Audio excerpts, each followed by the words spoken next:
Chapter 361. Emo Chuan's breathing stopped. What appeared in front of him was the face of a charming and peerless young girl. For a moment he almost didn't recognize her.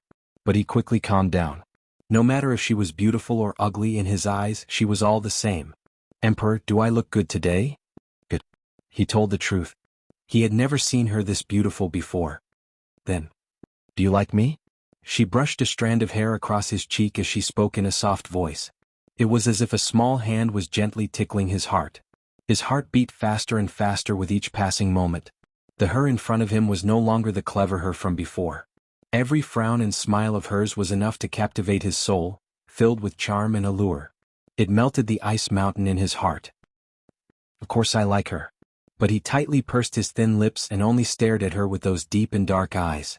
His passionate gaze was enough to tell her everything. "Emperor, didn't you say you would take responsibility for me?" Seeing that he didn't answer, she revealed a smile and suddenly made a bold move. She wrapped her arms around his neck and her wide sleeves slid down, revealing two white jade-like arms. Her nose gently touched his nose and her breath smelled like orchids. His heart was so nervous that it almost jumped out of his chest. His usually calm eyes were no longer calm and became turbulent. But he was the emperor after all, so he was used to not showing his emotions. Although his heart could not stop beating, his face was still calm without any fluctuations. He replied with a nasal voice. Because he did not dare speak at all. Her red lips were so close, as long as he slightly lowered his head, he could. "Then, your meaning is that you want me to enter the palace to be your woman?" Her eyes turned and sparkled with a watery glow. Her white teeth bit her lower lip as she revealed a faint smile. "What kind of taste will you give me? A talented person? A concubine? A concubine? Or the main concubine?" He was currently in a daze, intoxicated by her sweet breath and soft whispers. Hearing this, it was like a bucket of cold water had been poured over his head. His heart, filled with passion, once again turned to ice. He wasn't an idiot. How could he not hear the contempt and mockery in her voice? "Chen Ning." He finally couldn't help saying this. He pulled down the hand that was wrapped around his neck and tightly gripped it. His dark eyes were filled with emotions that she could not understand. "What, the emperor is reluctant?" She charmingly pouted. "Then this minister's concubine should just obediently be my Dingyuan princess. She can be the main concubine, no need to be someone else's concubine." In that moment, Emo Chuan really wanted to strangle her to death. He just couldn't understand how the words that came out of her charming red mouth could be more painful than the sharpest knife cutting a person. Every word was stabbing at his most painful spot. "Shut your mouth for me." When Chen Ning was prepared to speak again, his movements were even faster than her lips. He covered her mouth and angrily glared at her. If he allowed her to continue talking, even someone as composed as him couldn't guarantee that he wouldn't do something crazy. Chen Ning's mouth. Chen Ning. Seeing Emo Chuan with blue veins popping out on his forehead, she felt very satisfied and her heart felt a bit better. It was clearly him who had treated her like a fool and lied to her for so many days, but when he saw her, he still pretended to be calm and composed, which made her furious. Now she had finally pissed him off. Chapter 362. Emo Chuan used one hand to cover her lips and the other to support her face. He used an expert's posture to imprison her between his chest and the couch. He was above and she was below. His eyes glowed with a faint glow, giving off the might of a king. But Chen Ning was not afraid at all. Instead, she relaxed her body, lazily and charmingly leaned against the couch, provocatively raising her eyebrows at him. She did not speak and he did not speak. The two of them were like two fighting bulls, neither willing to admit defeat to the other. Suddenly, a respectful and sharp voice came from outside the door. "Reporting to the emperor, the civil and military officials and their families have all arrived. I asked the emperor to head to the refreshing palace." These words woke up the two of them who were staring at each other. Emo Chuan quickly let go of her and took 3 steps back, maintaining the distance between the emperor and his subjects. He gave a soft cough and the door was pushed open. A blue-clothed eunuch came out and kowtowed to him. "Emperor, the eldest princess has sent this servant to ask, when can the emperor?" The little eunuch looked up and saw Chen Ning sitting on the couch. His jaw dropped and his face was filled with a look of shock. She. Who is she?" The little eunuch blurted out. Emo Chuan's face sunk and he shouted, "How dare you?" Chen Ning heard that the little eunuch's voice was very familiar. Looking up, she gave an ah sound and softly called out, "Xiaoxi?" That little eunuch was the blue-clothed servant beside Mo Chuan, Xiao Si. The shock on her face was no less than Xiao Si's. Although she knew that Mo Chuan was the emperor and Xiao Si's identity was obvious, she didn't have the mind to think about this right now.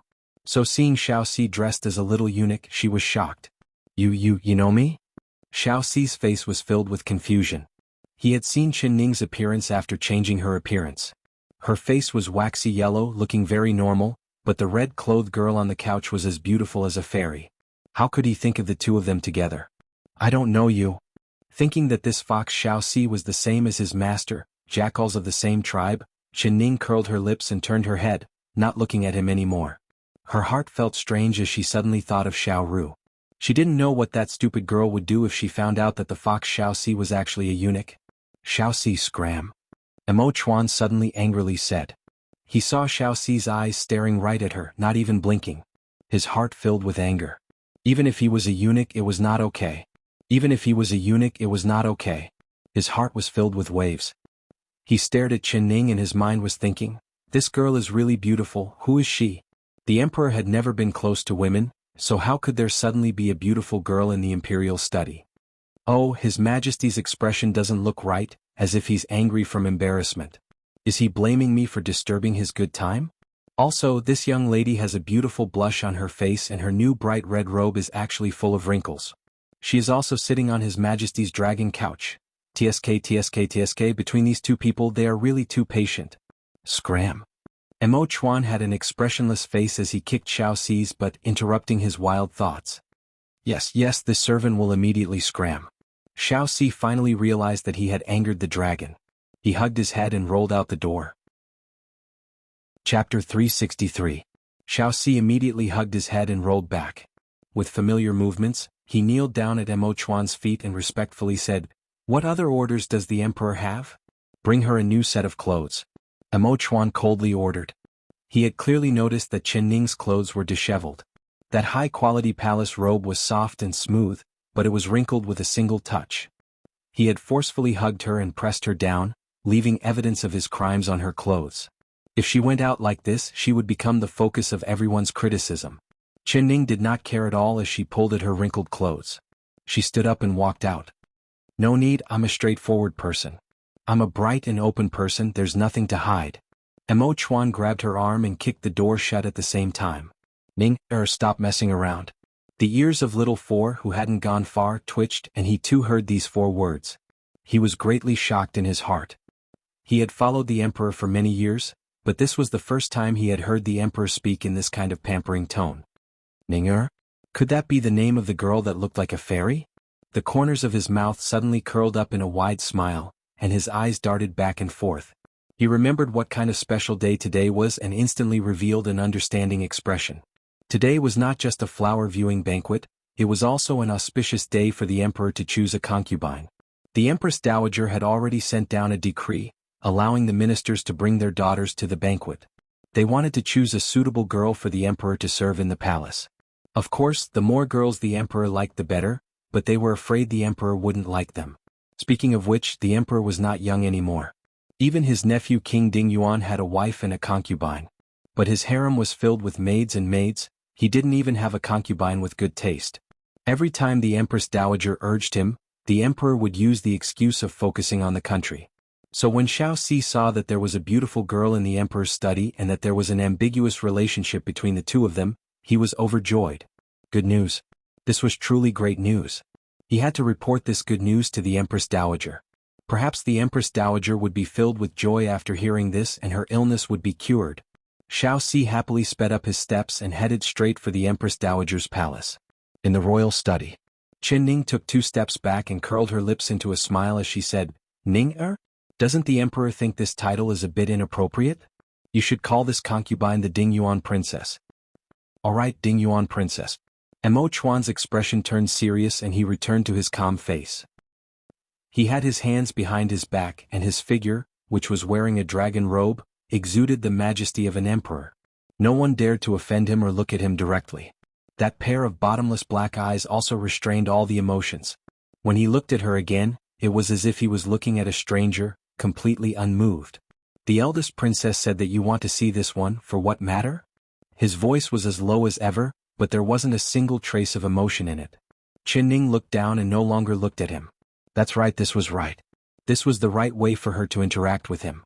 The Dingyuan Princess Chen wants the Emperor to give me a decree, allowing me to separate from King Dingyuan Chu Xiaoyang. Her voice was gentle, but it was filled with determination. All right, this one approves. Qin Ning was not surprised by his answer at all. When she saw that he was the Emperor, she knew that whatever she asked of him, he would agree to it.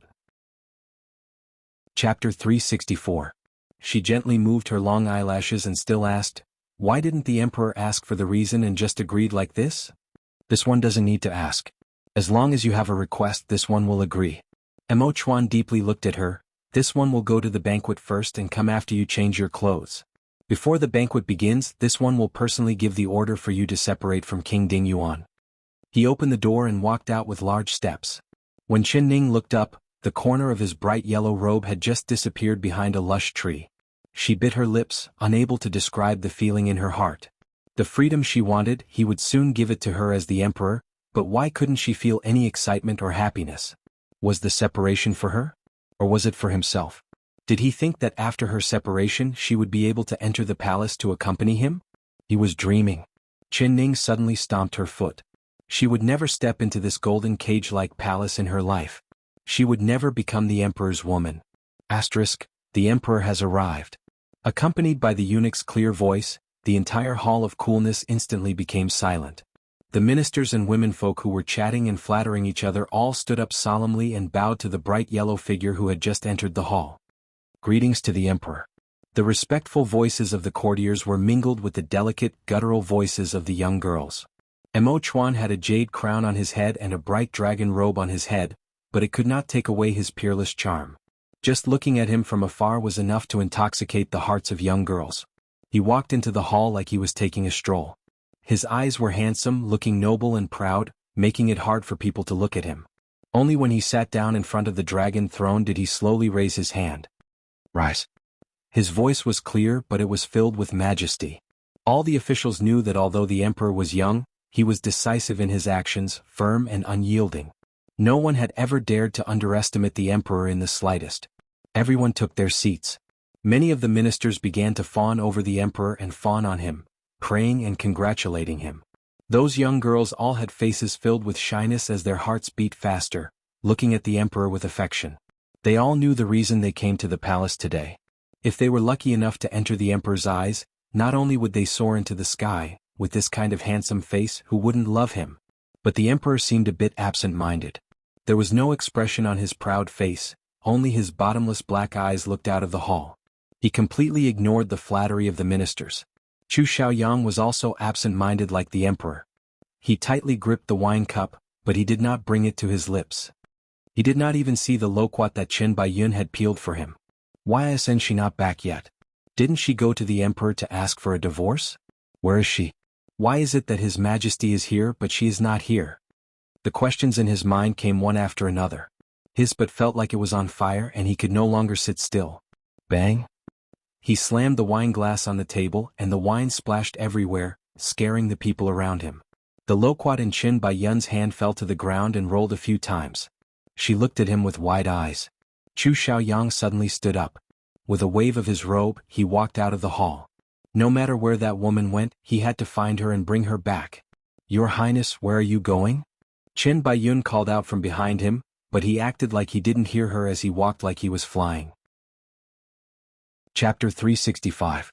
A blue-clothed little eunuch was currently leading a young girl dressed in a palace dress, walking through the flowers. She was wearing a large red begonia flower brocade dress. Her skirt fluttered in the wind and with every step she took, it was a beautiful sight. She was slim and graceful with her hair like mist. The faint sunlight shined on her hair, eyebrows and shoulders, making her look like a person from a painting. When this girl appeared at the entrance of the main hall, she was like a beautiful pearl that attracted everyone's gaze. Then there was the sound of a cold breath being sucked in. Her appearance was very beautiful and even the large hall seemed to become a bit brighter because of her appearance. Who is this beautiful girl? No one knew who she was and everyone was silently asking this question in their hearts. As for those noble young ladies who were coquettishly flirting with the Emperor, when they saw this young girl's elegant and refined appearance, they couldn't help but feel ashamed of their inferiority. They lowered their faces and then their hearts were filled with hate and jealousy. No matter who this girl was with her beauty, the emperor would definitely choose her. Miss, this way please. Xiao Si had an attentive look on his face as he prepared to bring Qin Ning to the emperor's throne. He did not know Qin Ning's identity, but since she was the girl chosen by the emperor, of course she would be placed by the emperor's side. Chu Xiaoyang's eyes had been glued to the girl's face ever since she appeared, not even blinking once. His body trembled slightly. Even he himself did not realize that his right hand had tightened its grip on the jade belt around his waist. His grip became tighter and tighter. Suddenly, with a bang, the belt that was made of gold and silver threads was forcibly torn into two by the strength of his fingers. The flawless jade embedded in the belt fell to the ground one by one. Each piece was priceless, but he did not even look at it from the corner of his eyes. Qin Ning's eyes were calm as she looked at Chu Xiaoyang with an expressionless face. With the emperor's promise, she did not need to hide in front of him anymore. She might as well let him see her true appearance. From his shocked expression, she knew that he must have recognized her as the culprit who threw the 2 thunderbolt eggs at him. But other than shock and amazement, there was something else in his eyes that she could not understand at all. There was pain, affection, and even a kind of love that was carved into his bones. Qin Ning gave a cold shiver. Damn, how could he love her so much? In front of the emperor and the ministers, Qin Ning believed that even if he recognized her, he would not dare do anything to her. She casually walked forward as if she did not know him at all. She casually walked forward as if she did not know him at all. When she passed by him, Chu Xiaoyang suddenly reached out and tightly grabbed her wrist. He squeezed out a single word from between his teeth. He used a lot of strength. Qin Ning took in a cold breath of air from the pain and knit her brows. Before she could even open her mouth, Xiao Si's sharp voice had already begun scolding her. King Ding Yuan, you king. This was the girl that the emperor fancied. How could he allow other men to touch her? He angrily waved his whisk, wanting to pull Qin Ning out of Chu Xiaoyang's hands. King horse, comma, king, comma, comma, comma, comma, comma. King. She is this king's princess. This king can do whatever he wants. How can a servant like you say anything? If you dare say anything else, this king will not be this polite to you. Chu Xiaoyang held Qin Ning's wrist with an arrogant expression, as if he was making an announcement. His eyes coldly swept over the crowd before finally falling onto Xiao Si's face. What? Chapter 366. What? This beautiful girl is the Ding Yuan princess? Impossible.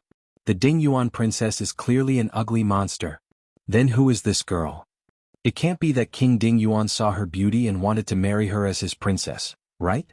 The ministers began to discuss among themselves and the young misses all let out a sigh of relief. The hostility in their eyes towards Qin Ning had mostly disappeared. So it was the Ding Yuan princess, then she wouldn't be his love rival today. The emperor's eyes sunk and fell onto Chu Xiaoyang's hand that was holding Qin Ning. His thin lips tightly pursed. For the first time in his life he tasted jealousy. You what did you say? She is the Ding Yuan princess? Xiao Si stuttered and almost bit his tongue off. His chin almost fell off and he felt like his brain had stopped working. How could she be the Ding Yuan princess? She was clearly the girl that the emperor liked. Not long ago the emperor had been in the royal study with this girl. No, impossible. Chu Xiaoyang did not look at him anymore. He gave a cold snort and grabbed Qin Ning's wrist. Looking down at her beautiful face without her veil, his heart was shocked once again. The face that he had seen countless times in his dreams had now clearly appeared in front of him just like that. This was not a dream or a fantasy. She was real. He forcefully gritted his teeth and his fingers that were holding her wrist turned white from the force he used. He saw her slightly knit her brows. What, did she also feel pain? But she knew how much pain she made his heart feel. It was 1,000 times, 10,000 times more painful than what she felt. Qin Ning, it's you. It's really you. Each word was spat out in a very slow voice. Each word was filled with unforgettable pain. Chu Xiaoyang, you're hurting me. She knit her brows. She wanted to break free from his grasp, but he tightened his grip. Seeing her face, did he have to be this shocked? She did not look like a ferocious beast. I only gave you 2 thunderbolt eggs. If you want to take revenge, then you can take your revenge later. Can you go back to your seat first and not stand in front of the main hall to be laughed at? Of course, if you don't care, then I don't care. She absent-mindedly turned her eyes away, not looking at his gaze that was about to swallow her whole. Thunderbolt eggs? What thunderbolt eggs? Chu Xiaoyang was stunned before he realized what thunderbolt eggs she was talking about. Did she think he was here for this? It was not important at all. To him it was not important at all. The important thing was that she was herself. Chu Xiaoyang's eyes looked around and saw that he and her had become the focus of everyone's eyes. His eyes suddenly condensed and he looked into the young emperor's deep and serene eyes. Although the emperor had no expression on his face, Chu Xiaoyang's heart turned cold. There was something that he could not understand in his eyes. He was not in the mood to guess what the emperor was thinking. His mind was completely focused on Chen Ning. Xiao. He pulled her back to her seat. The hall was silent for a while. Soon, everyone turned their gazes away from them as if the scene just now had never happened. That's right, in everyone's eyes, it was just a family matter of King Ding Yuan's family. Their eyes would occasionally drift over to Chu Xiaoyang's table, waiting to see the good show that was about to happen. Chapter 367. When Chen Baiyun saw Chen Ning's face, her face turned pale without a trace of blood. She did not even notice that her nails had pierced into her palms and were bleeding. Cheap woman. Cheap woman. Cheap woman. She knew that this cheap woman would not let her go. As expected, when she appeared, His Highness' eyes never left her face. Her chair was on Chu Xiaoyang's right and Chen Ning was sitting on Chu Xiaoyang's left. Chen Baiyun glared at Chen Ning, wishing she could dig 2 holes in her face. Chen Ning suddenly tilted her head and revealed a faint smile to Chen Baiyun. She gave a gentle greeting as if she had just seen her. Little sister, why are you staring at me like this? Let elder sister congratulate you in advance. Your wish will be fulfilled soon, she said with a smile. Chen Baiyun's body trembled and her heart began to beat fast. What did you say? What I said you'll know in a bit. Chen Ning was too lazy to care about her. If it wasn't for the wolf-like eyes staring at her face, she would have been too lazy to even say these words to her. She saw that there was a pile of peeled loquats in front of Chu Xiaoyang, revealing the glistening yellow flesh. She took one without any hesitation and placed it in her mouth. It was sweet and sour, it was very delicious. She took another one. I peeled this for your highness. Chen Baiyun angrily said. It's fine as long as she likes it. Chu Xiaoyang placed the loquats in front of Chen Ning. Do you like lychees? This king will peel them for you. Did the sun rise from the west? Chen Ning looked at Chu Xiaoyang with a strange look and then looked at the sun outside the main hall. Then she understood. She rubbed her cheeks and gave a sigh. In this day and age, one had to rely on one's face to eat. But seeing her face, Chu Xiaoyang's attitude changed 180 degrees. Wait a minute. This lecherous fellow would not agree to the separation just because he saw her face, right? Chu Xiaoyang, do your words still count? She ignored the peeled lychees in front of her and suspiciously looked at him. This king has said many things, which one are you referring to? Chu Xiaoyang continued to peel the lychees as if nothing had happened. His slender and good-looking fingers had only ever held a weapon before, and had never done such a thing as peeling a fruit, but he was peeling it with relish as if he was in a good mood. Something was wrong. Chen Ning felt something was wrong the more she looked at him. She could not see through this Chu Xiaoyang at all. She had thought that after seeing her face, he would fly into a rage, gnash his teeth and glare at her angrily. He would gnash his teeth in his eyes. His entire person was like the ice that had thawed, like the spring breeze and rain, and the corners of his eyes and brows were filled with gentleness. Chen Ning of lychees for her. Chen Baiyun was so angry that her eyes turned red. No matter how good His Highness was to her, he had never peeled a lychee for her. Ning of Ning of Chen of Ning. Chen Ning of Ning. But in front of Chu Xiaoyang she could only endure. Because of Chen Ning's next words, her heart jumped into her throat.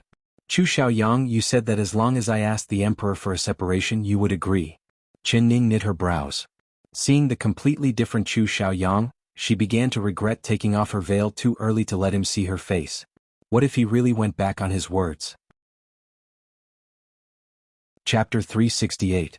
This gaze met the emperor's eyes. He was stunned. He never thought that the emperor would care about his family's matters. He curled his lips into a cold smile and looked away without leaving a trace, continuing to stare at her. Why did you change into a dress? He immediately saw that she was not wearing the embroidered phoenix robe that she wore when she entered the palace. His eyes immediately became fierce. This is my first time meeting the emperor. I was too nervous and accidentally spilled the ink, dirtying it. Chen Ning said without changing her expression. She did not want Chu Xiaoyang to have any evidence against her. Although nothing had happened between her and Mo Chuan, Who knew what Chu Xiaoyang's dirty head would think? What if he used this as an excuse to not separate? Really? He stared right into her eyes. It's fake, she replied without even blinking. Strange. Seeing her honest eyes, he actually believed her and did not ask any more questions. The auspicious time has come. The flower feast will now begin. Tai Lin's sharp voice loudly rang out. The hall became silent once again. Everyone held their breaths as they looked at the emperor on the throne. Every year at this time, the emperor would say a few words and then the feast would begin. But today, everyone waited for a while, but the emperor did not say a single word. His deep eyes kept looking in a certain direction. Everyone couldn't help following the emperor's gaze and found that the emperor was actually looking at King Ding Yuan's table. It's coming, it's coming. A good show was about to begin. The news of King Ding Yuan and his ugly princess wanting to separate in the past few days had already spread like wildfire. Everyone in the hall knew about it. A tall tree attracts the wind.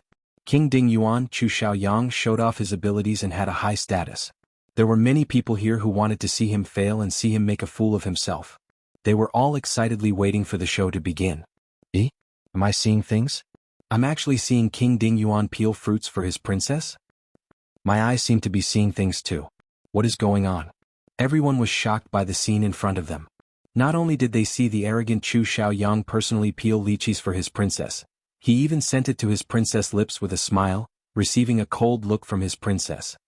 Chu Xiaoyang, stop playing tricks. Chen Ning pushed away the lychees that Chu Xiaoyang sent over and glared at him with knitted brows. He was doing this kind of intimate action in front of everyone. She was very clear on what his goal was. Chu Xiaoyang raised his brows and said in an uncaring voice, "If you don't like lychees, then how about this king peel a pear for you? This snow pear is sweet and crunchy, you will definitely like it. This snow pear is sweet and crisp, you will definitely like it." His expression was calm.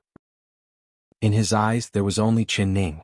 It was like he did not know that everyone in the hall was looking at their table. The Emperor Mo Chuan's eyes were already so gloomy that it almost dripped water. "Chu Xiaoyang, what do you mean by this stinky brat?" The eldest princess had been staring at him for a long time and had endured him for a long time. With her explosive personality, she finally couldn't hold it back and slapped the table as she stood up. "Royal Aunt, this king is peeling a snow pear for this king's princess. If Royal Aunt wants to eat it, then I'll have to trouble Servant Yi to help Royal Aunt. The pears this king pears are only for Ning Er to eat." Chapter 369. The eldest princess was so angry that her face turned green. Her chest went up and down as she raised her hand to grab the sword at her waist. Yi Tingxian quickly placed his hand on hers and said in a soft voice, "Eldest princess, please calm your anger. If you like pears, Tingxian will help you peel them." He pinched the back of the eldest princess' hand a few times and said in a soft voice, "I think that brat is regretful, so let's just wait and see." The eldest princess glared at Qin Baiyun. "What regret? Can't you see that brat even brought his concubine?" Yi Tingxian just revealed a faint smile and personally peeled a pear. Only then did the eldest princess suppress her anger and sit down again. "Chu Xiaoyang, what do you want to do? Do you want to go back on your words?" If she wasn't sitting next to Chu Xiaoyang and personally seeing his lips open and close, Chen Ning would not have believed that these mushy words came out of his mouth. She didn't even know that Chu Xiaoyang had said those words. "This king will never go back on the words he says." Chu Xiaoyang calmly said. "All right." Chen Ning gritted her teeth and suddenly stood up. "Emperor, this minister's concubine Ding Yuan's Princess Chen has a matter to report to the emperor." She came out of the crowd and a slender figure wearing a red dress bowed down to the emperor sitting on the throne. This action was out of everyone's expectations. Even Chu Xiaoyang did not expect this. The snow pear bone in his hand fell to the ground and his hands unknowingly turned into fists. The eldest princess slammed her right hand down on the table and praised, "Good." The emperor was especially silent today, not saying a single word. His face was calm, but in the depths of his unfathomable black eyes, there was a faint glow that no one could understand. "Miss Qin, please speak your mind." Mo Chuan finally slowly spoke. His voice was not fast or slow, there was nothing strange about it at all. Chen Ning felt a pair of wild beast-like eyes staring at her. She did not need to look up to know that this person was without a doubt Chu Xiaoyang. As for why Chu Xiaoyang suddenly became so attentive to her, she could guess it even if she thought with the back of her head. For this kind of bastard who judged people by their appearance, he must have seen her face and Qin Baiyun's disfigured face, so he began to transfer his passion for Qin Baiyun to her. Thinking of his mushy words and actions, she suddenly felt a chill. God. This man's face changed faster than flipping a book. She had never thought that there would be such a shameless man in this world. Did he think that by saying a few sweet words and peeling a few lychees and a pear, he would be able to make her change her mind and not divorce him? Qinning never did things sloppily. She wanted to cut through this mess quickly. Reporting to the emperor, this minister's concubine Qin wants to ask the emperor to give a decree, allowing this minister's concubine and King Dingyuan Chu Xiaoyang to separate. She raised her head. Her eyes were filled with determination as she spoke each word. The hall was originally silent, but suddenly, there was a sound of people sucking in cold air. Everyone's eyes were fixed on her face and they were all thinking, what a bold woman. She is Qin that she and King she King that she. King she and said she that she would.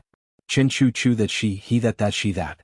He that and she Chu Xiaoyang's right hand was holding a wine cup, but with a soft ka sound the cup shattered to pieces. His palm immediately began to bleed, but he did not feel any pain.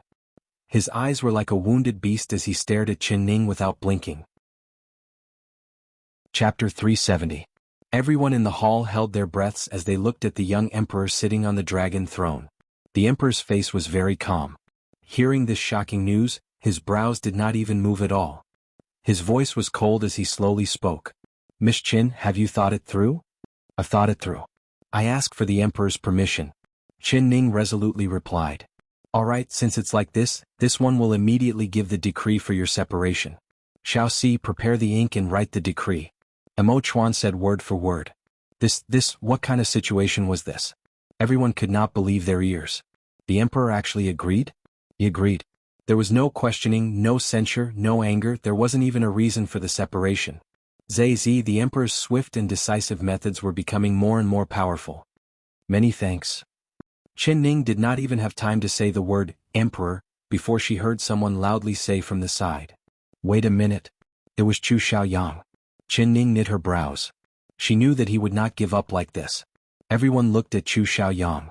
In front of everyone's eyes, he calmly stood up and walked in front of Qinning. He gave a deep bow to Mo Chuan before speaking. Emperor, Miss Qin wants to separate from this humble minister. Why didn't the emperor ask this humble minister's opinion before giving this decree so easily? He asked this question in a righteous tone that stunned Mo Chuan, making him unable to reply. There was a short period of silence in the hall. Mo Chuan's brows slightly lowered as his black eyes stared right at Chu Xiaoyang, like he wanted to see through his heart. King Dingyuan, what is your opinion? His voice was calm, but there was a storm brewing behind it. Chu Xiaoyang acted like he did not hear the emperor's anger at all. He raised his brows as if nothing had happened and looked over everyone in the hall before slowly speaking. This minister's opinion is. He deliberately paused and his eyes fell onto Qinning's face as his lips slowly curled up. I don't agree. Chu Xiaoyang. Qinning really wanted to slap that evil smile off his face. She gritted her teeth and said, I never thought that the respected King Dingyuan would go back on his words. The words you said before, it was just like venting. Chu Xiaoyang gave a faint smile and calmly said, this king's words are naturally valid, but this king doesn't remember promising you anything. This king only said that he would help you and bring you into the palace. You can ask for a divorce. Did this king say that he would agree to it? Facing this unreasonable Chu Xiaoyang, Qinning's head was filled with rage. How could this man be this shameless? But if you can give this king a convincing reason for the separation, perhaps this king will agree to the separation. Chu Xiaoyang's tone suddenly changed. He looked at Qinning, whose face was red with anger, but it made her look even more beautiful. His mood was very good and he had a smile on his face, not feeling any shame from being slapped in front of everyone. Qin, sure, don't worry and speak boldly. As long as your words are reasonable, we will allow you to separate. Mo Chuan suddenly spoke again. His voice was clear and it echoed throughout the large hall. King, he said, he king. Qin. From king. The one who proposed the separation was the princess. His Highness was his blood-related nephew and this marriage was personally given by the emperor. Now that the princess wanted to separate from his Highness, it was the same as throwing away the emperor's face. But not only was the emperor not angry, he was even. Now that Wang Fei wanted to separate from Wang Yi, it was the same as throwing away the emperor's face. But not only was the emperor not angry, Chapter 371. The smile on Chu Xiaoyang's face froze. He quickly raised his head and looked right at the emperor. He found that the emperor's face did not reveal any emotions, so he could not see anything. Qin Ning took a deep breath and tried to calm her anger that was about to explode. She already knew that Chu Xiaoyang was not easy to deal with, and it was just as she expected. Very good, since you want a reason, I'll give you a reason. Qin Ning looked right at Chu Xiaoyang. That cold as ice gaze made him lose his mind for a moment. The first reason. On the night of our wedding, I was poisoned by someone and fainted after spitting out blood.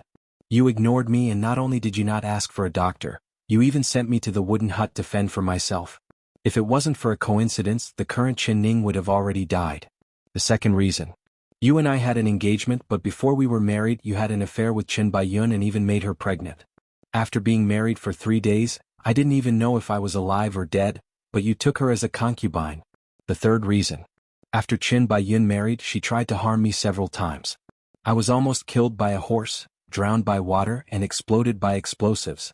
But you turned a blind eye to all of this and allowed Qin Baiyun to harm me again and again.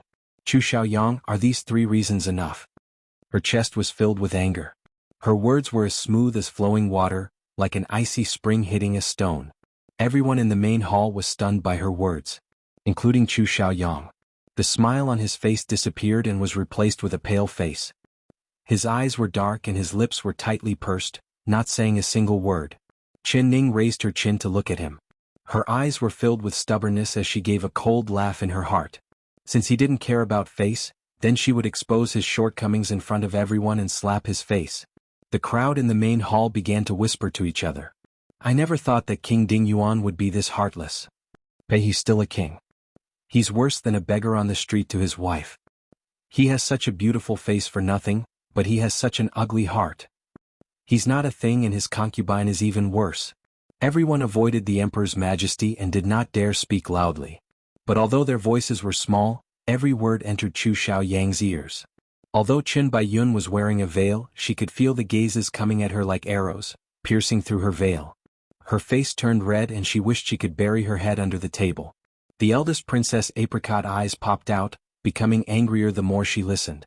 When Qin Ning finished, she pulled out her sword and cursed through gritted teeth.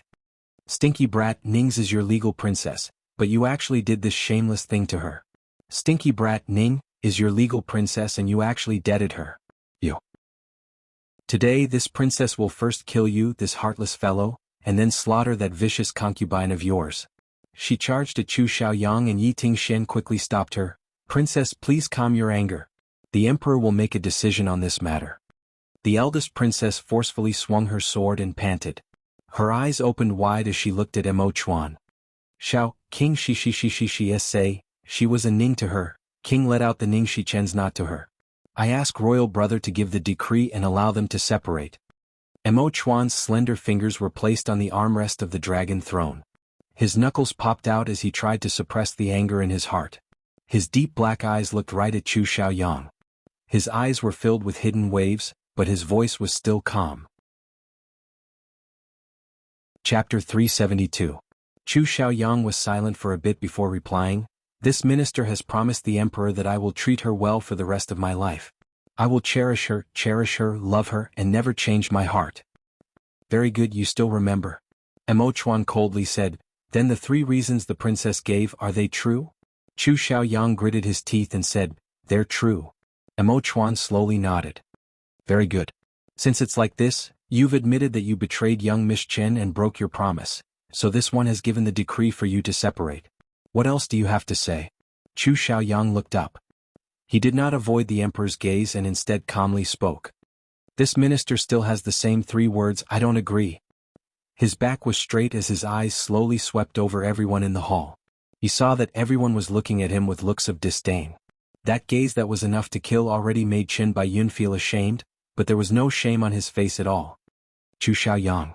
Even if Mo Chuan was as calm as a mountain, he still wanted to slap his shameless face at this moment. Everyone was filled with even more disdain for Chu Xiaoyang. The eldest princess did not even want to look at him. She raised the jug of wine and poured it into her mouth. She was afraid that she would lose control and charge forward to kill this brat. Chu Xiaoyang did not look at everyone. He suddenly reached out and helped Chen Ning up from the ground, staring at her without blinking. Ning, if this king told you that the truth is not like what you said and that none of the 3 reasons you gave are valid, would you still want to separate from this king? Not valid? Everyone was stunned as they all looked at Chu Xiaoyang. Chen Ning was also stunned.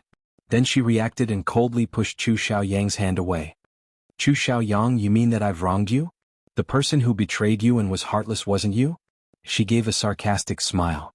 The truth was right in front of him, but he still did not give up and did not want to separate. Did he care about her face that much? Ning, everything you've said today is correct. This king has let you down, but that's not this king's fault. This king did not betray you or betray you.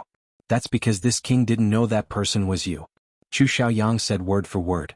As soon as his voice fell, Qin Baiyun's body trembled and her face turned whiter than paper. What did he mean he did not know that person was you? No matter how smart Chen Ning was, she could not understand Chu Xiaoyang's words. Chu Xiaoyang, what are you trying to say? What tricks are you trying to play in front of His Majesty? Her of Qin of her of her of her of her. This king will never be of you. The heavens and earth can be my witness, the sun and moon can be my witness. Qin of the of your face of. Lying to his face, aren't you afraid of being struck by lightning? She could not hold it in any longer and flew up from her seat. Her movements were so fast that Yi Tingxian could not hold her back. Her sword glowed as she stabbed at Chu Xiaoyang. Cries of surprise immediately rang out in the main hall. Chu Xiaoyang stood in the same spot without moving. His eyes did not even blink as he looked at Chen Ning, treating everyone as nothing. He even treated the cold glowing sword as nothing. Chapter 373. Qi.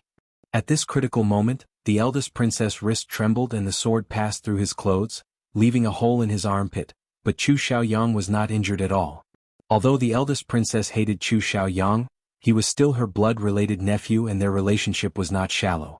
She just wanted to teach him a lesson. She did not want his life. But she was not willing to let him go like this. So she turned her hand and with a pa sound, she slapped Chu Xiaoyang across the face. There were 5 red finger marks on his white as jade face. The eldest princess had used quite a bit of strength this time. Royal aunt, even if your nephew is in the wrong, you should wait for your nephew to finish speaking before hitting me. Otherwise, wouldn't your nephew's slap be unjust? Chu Xiaoyang gave a bitter laugh. He rubbed his sore cheeks and silently looked at the eldest princess. His eyes seemed to contain many complicated things, making the second slap that the eldest princess wanted to send out stop in midair. Alright, this princess will listen to how you justify yourself. She angrily sheathed her sword and returned to her seat. Her phoenix eyes stared right at Chu Xiaoyang. Chen Ning never thought that the eldest princess would help her like this. Her heart was filled with gratitude as she looked at the eldest princess. Who would have thought that her chin would be pinched by Chu Xiaoyang? He raised her face and looked right at her. Ning, focus a bit. This king has something to tell you. If you have something to say, then say it. Don't be so violent. Chen Ning slapped his hand away in disgust. Chu Xiaoyang was not angry and had a gentle expression, just like how he looked at Chen Baiyun in the past. That affectionate look made the hairs on Chen Ning's arms stand up. Chu Xiaoyang, if you have something to say, then say it. Can you not look at me with those disgusting eyes? Even if you don't find it disgusting, I'm about to vomit. Chu Xiaoyang's brows revealed a trace of anger, but he quickly calmed down and continued to reveal a gentle smile at her. Ning, no matter what you say, this king will not be angry with you. I will never be angry with you. Too nauseating. Chen Ning decided to ignore him. If he wanted to put on an affectionate act, then he would. Emperor, do you remember that when you mentioned young Miss Chen's marriage to this humble minister in the past, young Miss Chen's reputation in the capital was not good. Everyone said that she was disgusting and had no good points at all. However, this official agreed to the marriage without hesitation. Is this true? Is this matter true? Chu Xiaoyang suddenly took a deep breath and turned to Mo Chuan. Mo Chuan gave a slight nod with a calm expression. That's right. You even promised in front of this one and great General Chen that you would treat young Miss Chen well for the rest of her life. Emperor, does this minister know why this minister was willing to marry a disgusting girl with a bad reputation? Great General Chen has done many meritorious deeds for my West Chu country and is loyal, but this minister will not treat my marriage as a game just because I respect Great General Chen. Your Majesty should know that this official is not a person who easily promises. Since I have promised, then I will keep my word. Chu Xiaoyang raised his head and puffed out his chest as he spoke. After he said this, most of the people in the hall nodded. Mo Chuan gave another slight nod. Of course, this one knows that you are a person who keeps his promises, so I personally arranged this marriage for you, but you still betrayed her. Chapter 374. She was her? What kind of riddle was Chu Xiaoyang playing? The people in the main hall all revealed looks of confusion. They could not understand this at all. That is because 8 years ago, this minister fell into the water and was saved by a 7 or 8-year-old girl. This minister swore in his heart that he would never marry anyone else but her.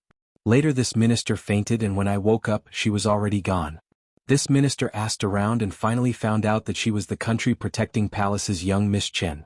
So when the emperor proposed marriage to this minister agreed without any hesitation. Moreover, this minister swore in his heart that no matter how useless she was, this minister would only marry her in this life and love her alone. When the eldest princess heard this, she couldn't help slapping the table.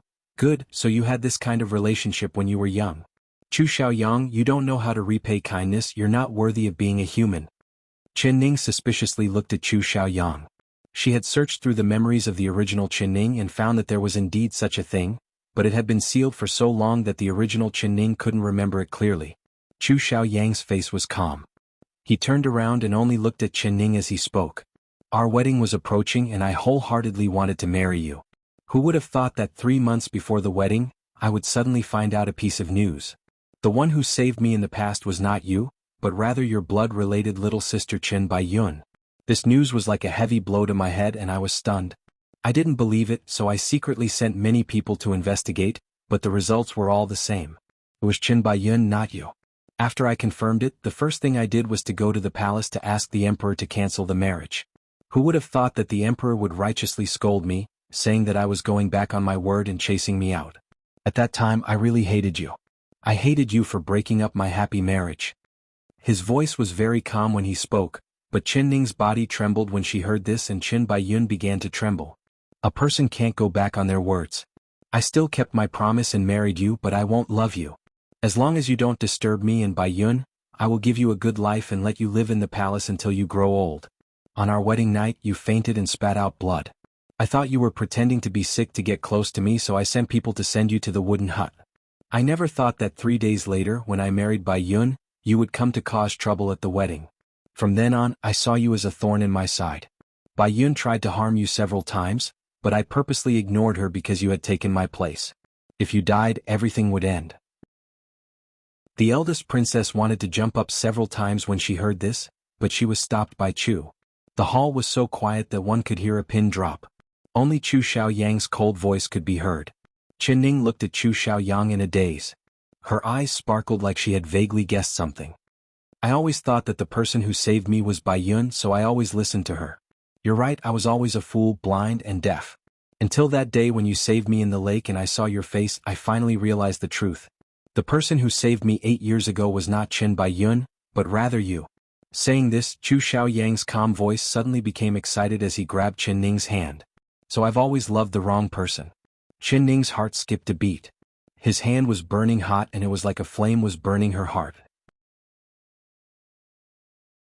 Chapter 375. After Chu Xiaoyang said this, he tightly pursed his lips and looked at Chen Ning with a serious expression. He was looking at her with great concentration. No one in the hall spoke. Even the eldest princess, who was the most angry at Chu Xiaoyang, did not say a word. After listening to Chu Xiaoyang's long explanation, her anger towards Chu Xiaoyang had unknowingly disappeared. She slightly opened her mouth and looked at the two of them. Mo Chuan's face was still expressionless, but only Xiao Si, who understood him the most, noticed that his sleeves on the chair were gently shaking. I.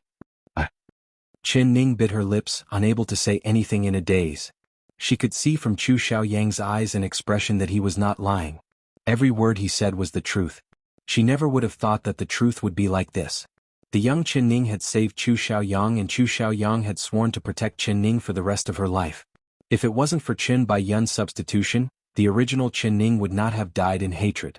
She would have lived a very happy life with Chu Xiaoyang. I was indeed wrong. My mistake was that I loved the wrong person. Now that I understand that cheap woman's scheme, I will not be deceived by her anymore. I will divorce her and chase her out of the king's palace. I will make her kowtow to you as an apology, and from now on, I will wholeheartedly treat you. You told me before that you wanted a unique man in this world, that he would never have multiple wives and concubines, that he only had you in his heart. This man is me, Chu Xiaoyang. He stared at her with sparkling eyes and high spirits. He had wanted to say these words to her that night, and now that he had finally said them, he believed that he was the man she wanted. Other than him, there was no one else. Chu Xiaoyang? Facing his passionate confession, Qin Ning's heart was in a mess. She could no longer tell what kind of feelings she had towards the man in front of her. It was like the situation had suddenly changed. After knowing the truth, she could no longer hate him, or despise him. He did not do anything wrong. Just like he said, his only mistake was loving the wrong person. But with one wrong step, every step was wrong. The real Qin Ning had died because of his mistake, and she would never be able to hear his thoughts again. Chu Xiaoyang, I can forgive you for what you did in the past. After thinking for a long time, she finally slowly opened her mouth. A look of joy flashed in Chu Xiaoyang's eyes and his face lit up.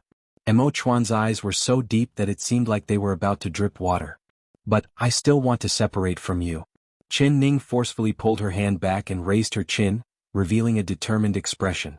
Why? Chu Xiaoyang's smile froze and his eyes filled with disbelief. Chu Xiaoyang's smile froze and his eyes were filled with disbelief. Although she deserves to die, the child in her stomach is innocent. You can't divorce her, and you can't drive the woman who is pregnant with your child out of the Wang Fu. If you do this, I will think that you are heartless. I, Qin, will never be able to share my husband with another woman. Qin Baiyun's face was like ash, but after hearing Qin Ning's words, her eyes suddenly lit up. Her hand was placed on her slightly bulging stomach. That's right, as long as she had this child, no matter what she did wrong, His Highness would not leave her for the sake of this child. Qin He child. Chu Xiaoyang suddenly revealed a smile. His eyes looked over at Qin Baiyun as he revealed an evil and wild smile.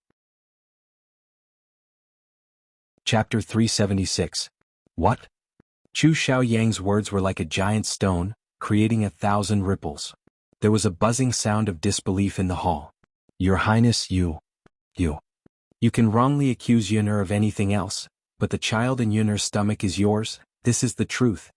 Qin Baiyun did not care about anything else. She rushed to Chu Xiaoyang's side and wanted to jump into his embrace. Chu Xiaoyang gently brushed her and she fell to the ground.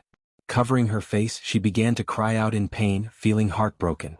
Even in her dreams, she never would have thought that the man she loved the most, in order to please that cheap woman, would not even acknowledge his own flesh and blood. Chu Xiaoyang, do you want to make her child disappear and then push all the blame away? Although Qin Ning hated Qin Baiyun, seeing this scene, the anger she felt towards Chu Xiaoyang filled her chest. This man's heart was too black. In order to repay the debt of saving his life 8 years ago, he was willing to do anything.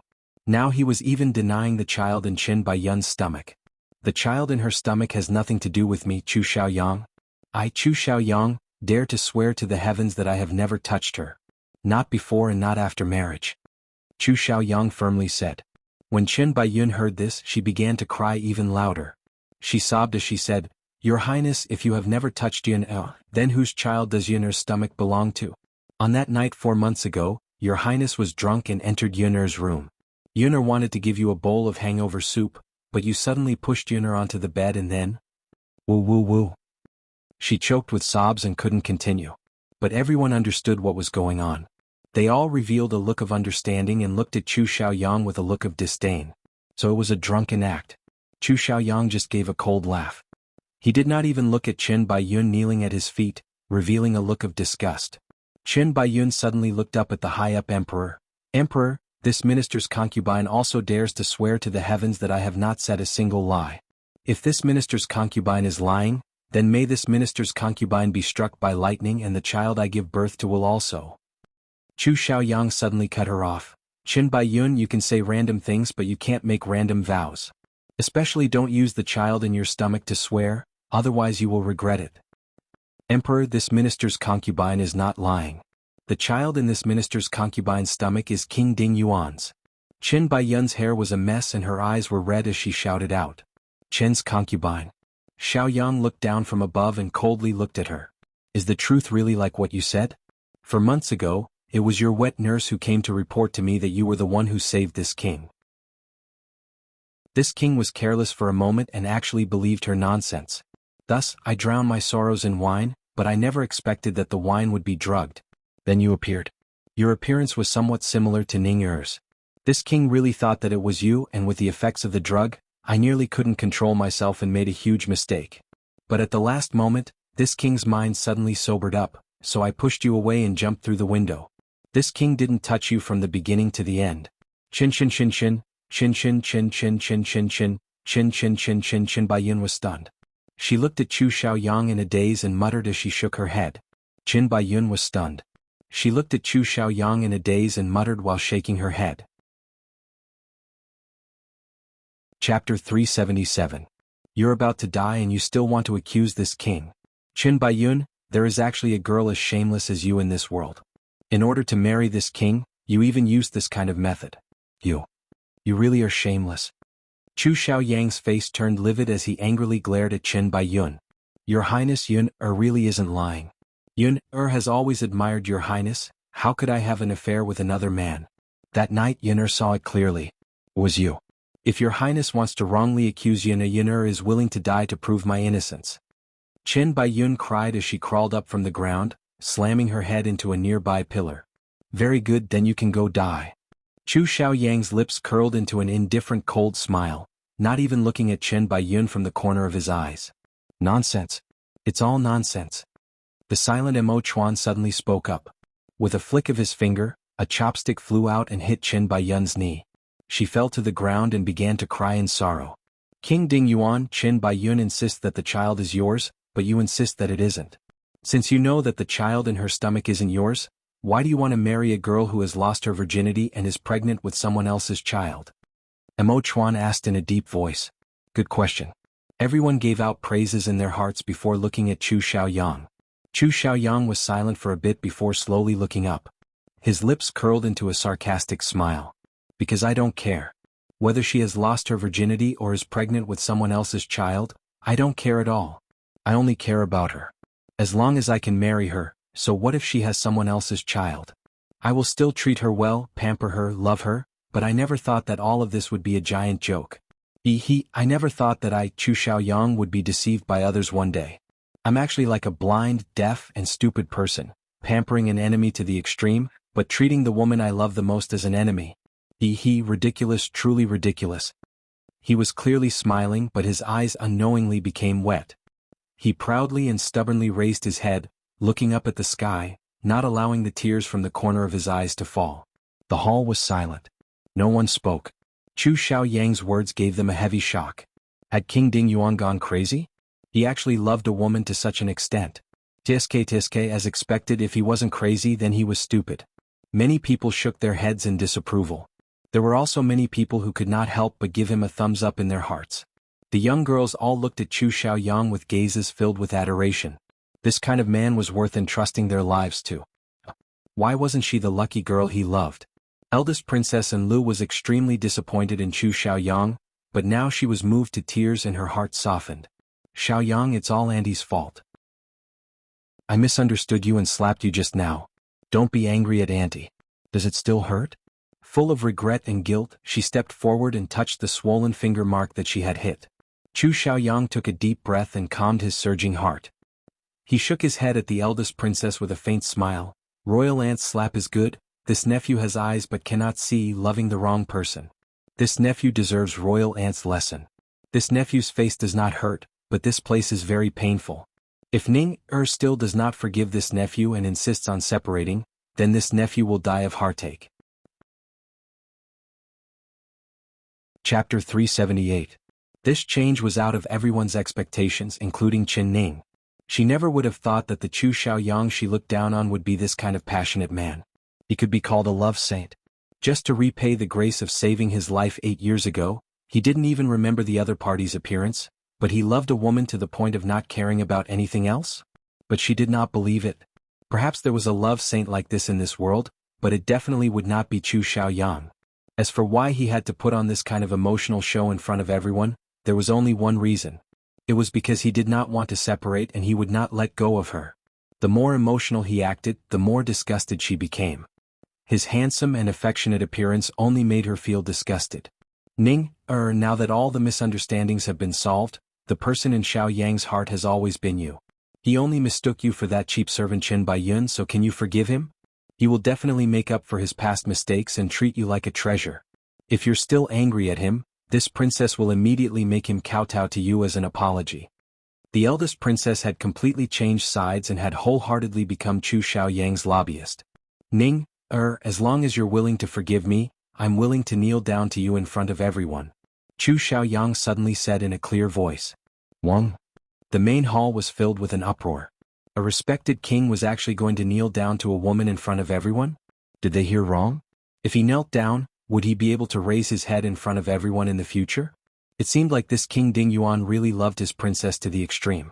The eldest princess' mouth could not close as she stared at Chu Xiaoyang in disbelief.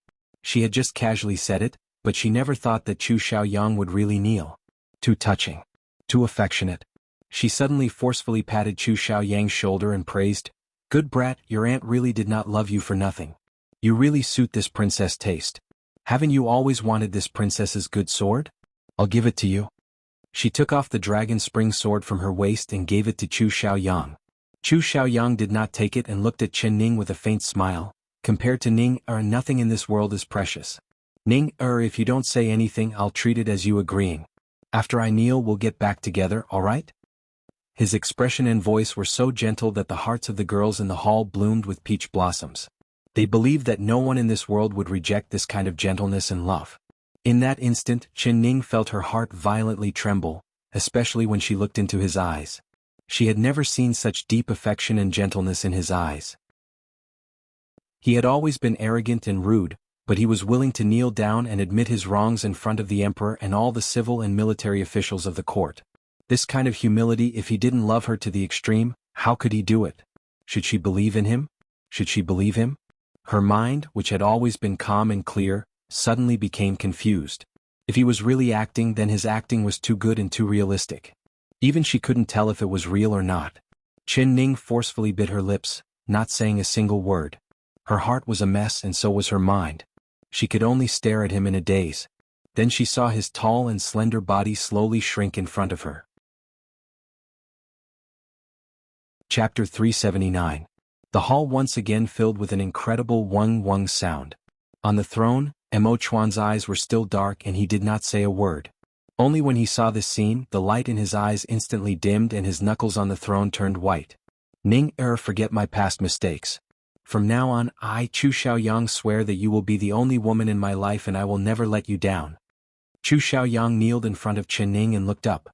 His handsome face was filled with high spirits. No one knew that his heart was beating wildly, and that he too was afraid and timid. But the way she looked at him gave him courage and encouragement.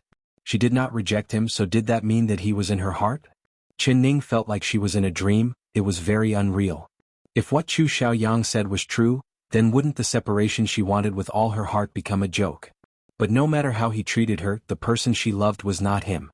Because the true Chen Ning who loved him and was infatuated with him was already dead. If the true Chen Ning heard Chu Xiaoyang's confession today, she would have no regrets even if she died. It was a pity that she could not hear it. Chu Xiaoyang, stand up, She bit her lips. Although it was hard to reject him, she had to say it.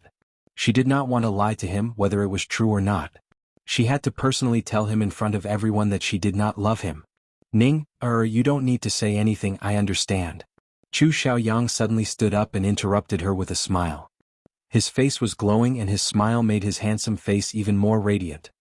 He held her hand. We still have a long time in the future. You have a lifetime to tell me. No matter what you say, I will love to hear it. Chen Ning was speechless again.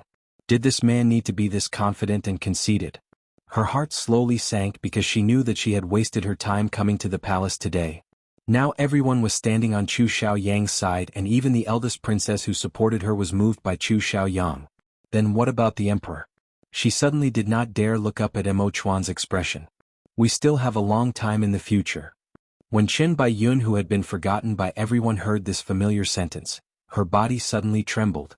Just a few days ago, that beautiful man was holding her in his arms and making a promise to her in a gentle manner. But in the blink of an eye, he had made the same promise to another woman. She looked over with teary eyes, only to see a handsome young man and a beautiful young lady, like a perfect couple. Her gaze fell on the hands of the two of them, and hatred and anger burst forth in her chest at the same time. Why was it that they wanted to be together but she had to bear this pain alone? Ha ha ha ha ha. Qin Baiyun suddenly opened her mouth and gave a wild laugh. She forcefully pointed at Chu Xiaoyang. Chapter 380. Her eyes were scattered and her face was covered in tears. She was hugging her stomach as she sat on the ground, laughing like she was crying. The hearts of the people in the hall were shocked. Although they all despised Qin Baiyun's character, her words were not without reason. For a matter like the love affair between a man and a woman, how could it be explained with just a single mouth? Whether the child in Qin Baiyun's stomach was King Ding Yuan's or not, this was a difficult question that no one could guess. So everyone looked over at the emperor. The emperor was wise, he would definitely make the fairest decision.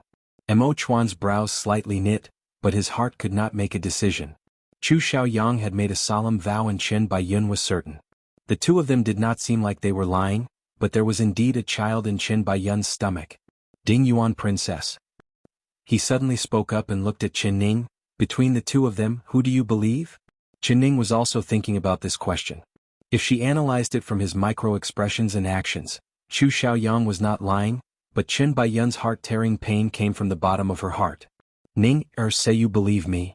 Chu Xiaoyang suddenly lifted her chin and forced her to look at him with a burning gaze. She instinctively raised her hand to hit his hand. He was still as domineering and overbearing as ever. Why should she believe him? Ning, His eyes revealed a wounded beast-like look as he forcefully grabbed her shoulder. Believe me. I, Chu Xiaoyang, dare to take responsibility for my actions. If I did it, I will admit it, but if it wasn't me, no one can blame this child on me. Your Highness, you cannot want me, but you can't not want your own flesh and blood. You promised me that when he was born, you would give him the title of successor. Other than you, Yun has never had another man before. Yun also understands propriety and shame. Yun is not a bad woman that can be married to anyone. Qin Baiyun cried out in a pitiful voice. Even the eldest princess who hated her the most felt her heart soften when she saw this and turned her face away. Chu Xiaoyang's eyes were filled with flames as he walked over. He grabbed Qin Baiyun's hair and stared at her with blood-red eyes. Cheap woman, you're still not willing to tell the truth. Do you believe that this king won't take your life right now? Qin Baiyun's head was filled with pain. She raised her head and large drops of tears fell from her eyes, but she looked at him with her eyes that did not contain a single trace of fear. Qin Baiyun felt a sharp pain on her head. She raised her head and large drops of tears fell from her eyes, but she looked at him with her eyes wide open. There was no fear in her eyes at all. Everything I said is the truth. Your Highness, Yun is sincere towards you and Yun only has you as a man. If you don't believe Yun then you can personally kill us mother and son. Dying in the hands of the man I love, is willing. Qin Chu Xiaoqing Qin Baiyun. Chu Xiaoyang was filled with rage as his 5 fingers tightly gripped Qin Baiyun's throat. He used a lot of strength and Qin Baiyun couldn't breathe as her face turned purple. King Ding Yuan, don't be arrogant. Mo Chuan finally couldn't hold back his anger. Chu Xiaoyang's eyes were filled with rage and he pretended not to hear it. His fingers tightened and Qin Baiyun's tongue was already sticking out. It was clear that she was about to die on the spot. 1 corpse and 2 lives. The surrounding guards wanted to stop him, but seeing Chu Xiaoyang's face filled with killing intent, who dared to come forward? Chapter 381. Her cold voice was like an ice spring, instantly extinguishing the flames in Chu Xiaoyang's heart. His body trembled and he calmed down. He slowly released his fingers. Qin Baiyun's eyes had already turned white from his grip and she fell to the ground. Ning, your meaning is that if this cheap woman doesn't die, you have a way to prove that the child in her stomach isn't mine? Quickly say it, what method is it? Chu Xiaoyang's eyes lit up and he quickly grabbed her wrist. He was smart enough to figure out what she was trying to say from her words. Qin Ning knit her brows. If you have something to say, then say it properly. There's no need to move your hands. She broke free of his grasp. Ding Yuan princess, do you have a way to prove King Ding Yuan's innocence? Mo Chuan's eyes also lit up. Qin Ning slowly nodded. There is indeed a way to prove it, but it can't be done right now. Why can't it be done? As long as you say it, this king will definitely be able to do it. Say it. Say it. Chu Xiaoyang excitedly shouted. You can do it? Can you immediately let the child in Qin Baiyun's stomach come into being? Her lips curled up and she revealed a sarcastic smile. What do you mean? Chu Xiaoyang was confused. Qin Ning calmly said, the method I'm talking about is to wait. Wait for Qin Baiyun's child to come into being. As long as we do a blood test, the truth will be revealed when the time comes. So, if you want to prove that your child isn't your flesh and blood, you have to let her live well and let her safely give birth to the child. Blood test? Good method, good method. Gasps of admiration immediately rang out in the hall. Mo Chuan also gave a slight nod and his eyes filled with praise as he looked at Qin Ning. The Ding Yuan princess method is very good, he slowly said. Blood testing was a simple and effective method, but he never thought that this girl's mind would turn faster than anyone else's. Only like this, they would have to wait several months before they could find out the truth. Many thanks for the emperor's praise. Qin Ning said this in a humble manner. Her eyes swept over Qin Baiyun's face. She whispered in her heart. When Qin Baiyun heard this blood test, not only did she not panic, her eyes revealed a look of joy. Could the child in her stomach really be Chu Xiaoyang's? She did not care about the truth of the matter. Whether it was or not, she would not fall in love with Chu Xiaoyang. Alright, then I'll let this slut live for another 5 months. When she gives birth to a vile spawn and proves that it has nothing to do with this king, she'll be executed as well. Chu Xiaoyang coldly said. Those words without any emotion made Qin Baiyun's body tremble. Tears poured out as she said in a trembling voice, Your Highness Yun'er is infatuated with you, but you hate Yun'er and your own flesh and blood so much? Even if Yun lied to you, the child is innocent. Yun, you have a heart.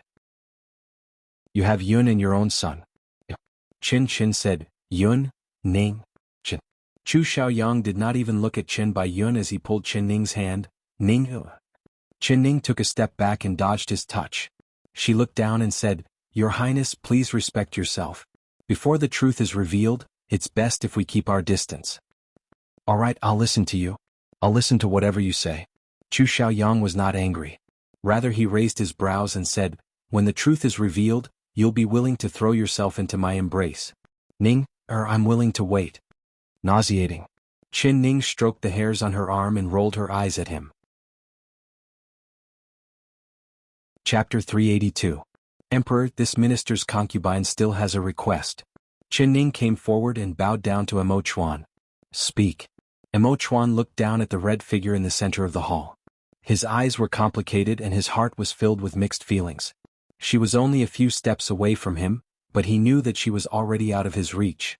Once it was confirmed that Qin Baiyun's child was not Chu Xiaoyang's flesh and blood, she would reconcile with Chu Xiaoyang and she would still be Chu Xiaoyang's princess.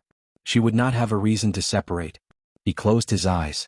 He had a very beautiful dream before, but now it was time to wake up from that dream. Emperor, this minister's concubine wants to leave the palace while Qin Baiyun is in labor and temporarily return to the country protecting palace. I ask for the emperor's permission. Qin Ning had already made up her mind. She would not stay in the King Ding Yuan palace, otherwise Chu Xiaoyang would keep bothering her. No, you can't. Before Mo Chuan could say anything, Chu Xiaoyang's expression had already changed. He decisively said, Ning, you are this king's princess, you can't return to the country protecting palace. This king is your home. If you are afraid that this king will go back on his words, this king can promise you that without your permission, this king will not touch a single finger of yours. Qin Ning did not even look at him. She slightly raised her chin and revealed a determined expression. I ask the emperor for permission. Alright, this one will grant your request. Mo Chuan said without any hesitation. Emperor. Chu Xiaoyang's chest tightened as he looked up at Mo Chuan. This is this minister's family matter, I ask the emperor not to interfere. He slightly knit his brows. The emperor today was too strange. He was always unintentionally favoring his princess, even though he was clearly his blood-related nephew. Mo Chuan's expression did not change as he revealed a serious expression. That's right, it is indeed your family matter, but it is also this one's family matter. This one is doing this for your own good. This one sentence made Chu Xiaoyang speechless. Someone send Qin Baiyun to the cold palace and have her eat on time. Send a doctor to check her pulse 3 times a day, making sure the child in her stomach is safely born. Mo Chuan lightly ordered. Several guards came forward to take Qin Baiyun away. Qin Baiyun did not resist at all as her eyes followed Chu Xiaoyang, but he did not even look back. Emperor, are you afraid this minister will secretly do something? Chu Xiaoyang asked through gritted teeth. Emperor, Are you afraid this minister will secretly do something? King Dingyuan, you're thinking too much. Qin Baiyun will stay in the palace to give birth and wait for the day she gives birth to a blood test. Only then will everyone be convinced, otherwise others will say that you, King Dingyuan, swapped your child, which won't count. What, are you not satisfied with this one's arrangement? Emo Chuan calmly said. Emo Chuan is, Chuan said, King Qin's heart. This arrangement seemed reasonable, but Chu Xiaoyang could feel something strange in his heart. Xiao Emo Chuan said. Emo, Qin, Chuan's heart. Very good. Since it's like this, King Dingyuan and the princess can return to their seats. Today's flower viewing banquet will officially begin. At the side, Seely Tai Lin immediately drawled out his praise. The emperor has decreed that the spring banquet will begin. The eunuchs and maids came in, bringing out the delicacies and wine. The dishes were fragrant and the wine was thick. Scene after scene, the ups and downs were endless. Everyone was so engrossed in watching that they even forgot about today's official business. Seeing the exquisite dishes and the fragrant wine, they were filled with excitement. After everyone prayed to the emperor, they began to drink and toasted each other. Chapter 383. Emo Chuan was sitting high up on the dragon throne. His slender fingers held a cup of wine, but he did not bring it to his lips. Looking around, the ministers and families were all filled with joy. Everyone was enjoying the fragrance, drinking the wine, and admiring the flowers. Everyone's hearts were filled with joy. Only his heart was filled with melancholy. He really wanted to look at someone, but he couldn't and he didn't dare look. He could only control his gaze and not look in that direction. His heart was filled with annoyance. He raised the cup and drank it all in one gulp. After waiting for a while, he did not see Xiao Si pour any wine for him. Xiao Si. He glanced over and saw Xiao Si standing behind him. His eyes were in a daze, not knowing what he was thinking. He did not even notice that his cup was empty. Emperor, this servant deserves to die. Xiao Si suddenly came back to his senses. Seeing Emo Chuan's deep eyes staring at him, he was so scared that his body trembled and he fell to the ground. What are you panicking for? Pour wine for this one. Yes. Xiao Si picked up the wine jug and poured wine. Who would have thought that his hand would suddenly tremble and the wine would fall onto the back of Emo Chuan's hand? He was covered in a cold sweat from fright and he fell to the ground again. This servant deserves to die, this servant deserves to die. Emo Chuan did not say anything and just stared at him. After a while, he finally spoke in a calm voice. Speak, what have you done to let this one down? Emperor? Xiao Si's head drooped down, not daring to look up. But Xiao Si had a crying face. Emperor, this servant deserves to die. This servant went to the Empress Dowager's palace. Before he finished, he raised his hand and fiercely slapped himself. This servant spoke too much. I'll slap this talkative servant. Emo Chuan immediately understood his meaning and his chest filled with rage. He forcefully threw the wine cup and with a crisp sound, it shattered into pieces. This servant deserves to die. Xiao Si kept kowtowing. Some of the ministers noticed the abnormality and turned their gazes over. Emo Chuan angrily shouted in a deep voice, Scram! Why aren't you sending the Dingyuan princess out of the palace? Xiao Si quickly crawled up from the ground. He knew that he had caused a large disaster and his face turned pale. Yes. This servant will immediately go. When he was prepared to head in Chen Ning's direction, he suddenly heard a loud voice announcing his arrival. The Empress Dowager has arrived. When the people in the hall heard this, they all put down their chopsticks and cups and stood up. Didn't they say that the Empress Dowager had been ill for a long time? Didn't they say that the Empress Dowager was sick? Soon after, everyone came to a realization. Some ministers and officials who had brought their wives and daughters to attend the banquet couldn't help but reveal a knowing smile on their faces. The Empress Dowager had personally come to pick the emperor's concubine. The emperor had not had the emperor's concubine yet. Emo Chuan angrily glared at Xiao Si. It was already impossible to send Chen Ning away because the Empress Dowager's carriage had already appeared outside the refreshing palace. Emo Chuan in. With it. There. With the eight-eyed all. With the light, the emperor said, the sea in. Emo Chuan took a deep breath and walked down from the dragon throne, taking the lead to welcome them. We greet the Empress Dowager. We wish the Empress Dowager good health. The ministers in the hall all knelt down behind Emo Chuan. Chu Xiaoyang also pulled Chen Ning to kneel behind everyone. Chapter 384. Empress Dowager Zhou was only around 50 years old. Her hair was half black and half white, the corners of her eyes were filled with wrinkles and her face was pale. She looked much older than her actual age. It must be because she had been sick for many years. Although she had a sickly expression, her phoenix eyes gave off a powerful aura. She was normally very strict, not even smiling in front of her own son Mo Chuan. Only when she appeared today, her expression was very gentle as she revealed a faint smile to Mo Chuan. Mo Chuan's heart skipped a beat, but his face did not reveal anything. Everyone rise. Empress Dowager Zhou's voice was calm as she slowly spoke. Only then did everyone stand up, still standing respectfully. Mother, your body is sick, so why did you come to the banquet? If your illness worsens, wouldn't your son be worried? Mo Chuan took the cloak from the Empress Dowager's maid and personally put it on Empress Dowager Zhou. Today is the Emperor's good day, how could this widow not come? The Emperor doesn't need to worry, this widow's old bones can still hold on. Empress Dowager Zhou revealed a faint smile and held Mo Chuan's hand as she walked into the hall. Her seat was placed beside the dragon throne. When Empress Dowager Zhou and the Emperor were both seated, everyone in the hall let out a sigh of relief. Especially the young girls, they all had nervous expressions with shy faces. Some were playing with their clothes and some were holding onto their handkerchiefs. Chen Ning saw that these young girls were all smiling like flowers, but now they had all turned into shy roses. After thinking about it for a bit, she understood the reason. She couldn't help raising her long eyelashes as she looked over at the bright yellow figure sitting high up on the dragon throne. Could it be that today's spring banquet was a good day for him to choose a wife? Her eyes met Mo Chuan's. Mo Chuan's black eyes flashed with a look that she couldn't understand. He only looked at her before silently looking away. He personally poured wine for Empress Dowager Zhou beside him, not looking at Chen Ning a second time. There were so many beautiful flowers here he couldn't even look at them, so how could he notice her? Chen Ning's lips curled into a smile. She raised the wine cup in front of her and drank it all in one gulp. Ning, good alcohol tolerance.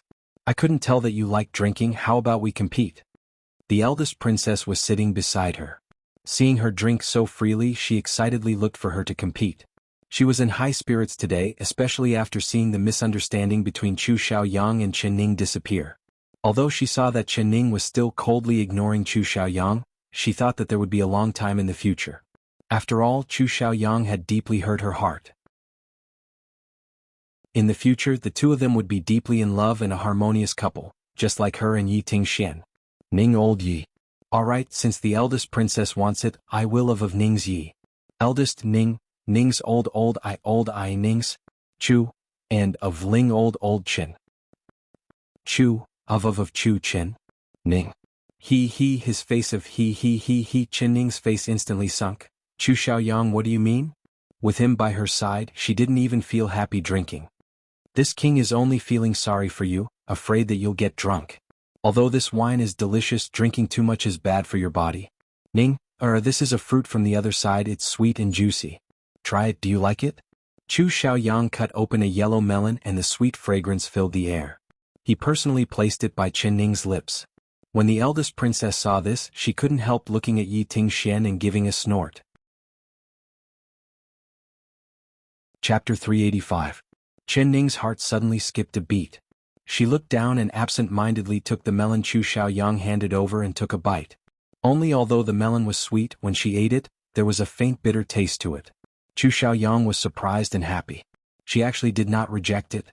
The eldest princess ate the melon while looking over the dozen young girls. She shook her head and said, "This princess can't see it, none of these girls are worthy of royal brother. They all know how to flirt, they don't look like men at all."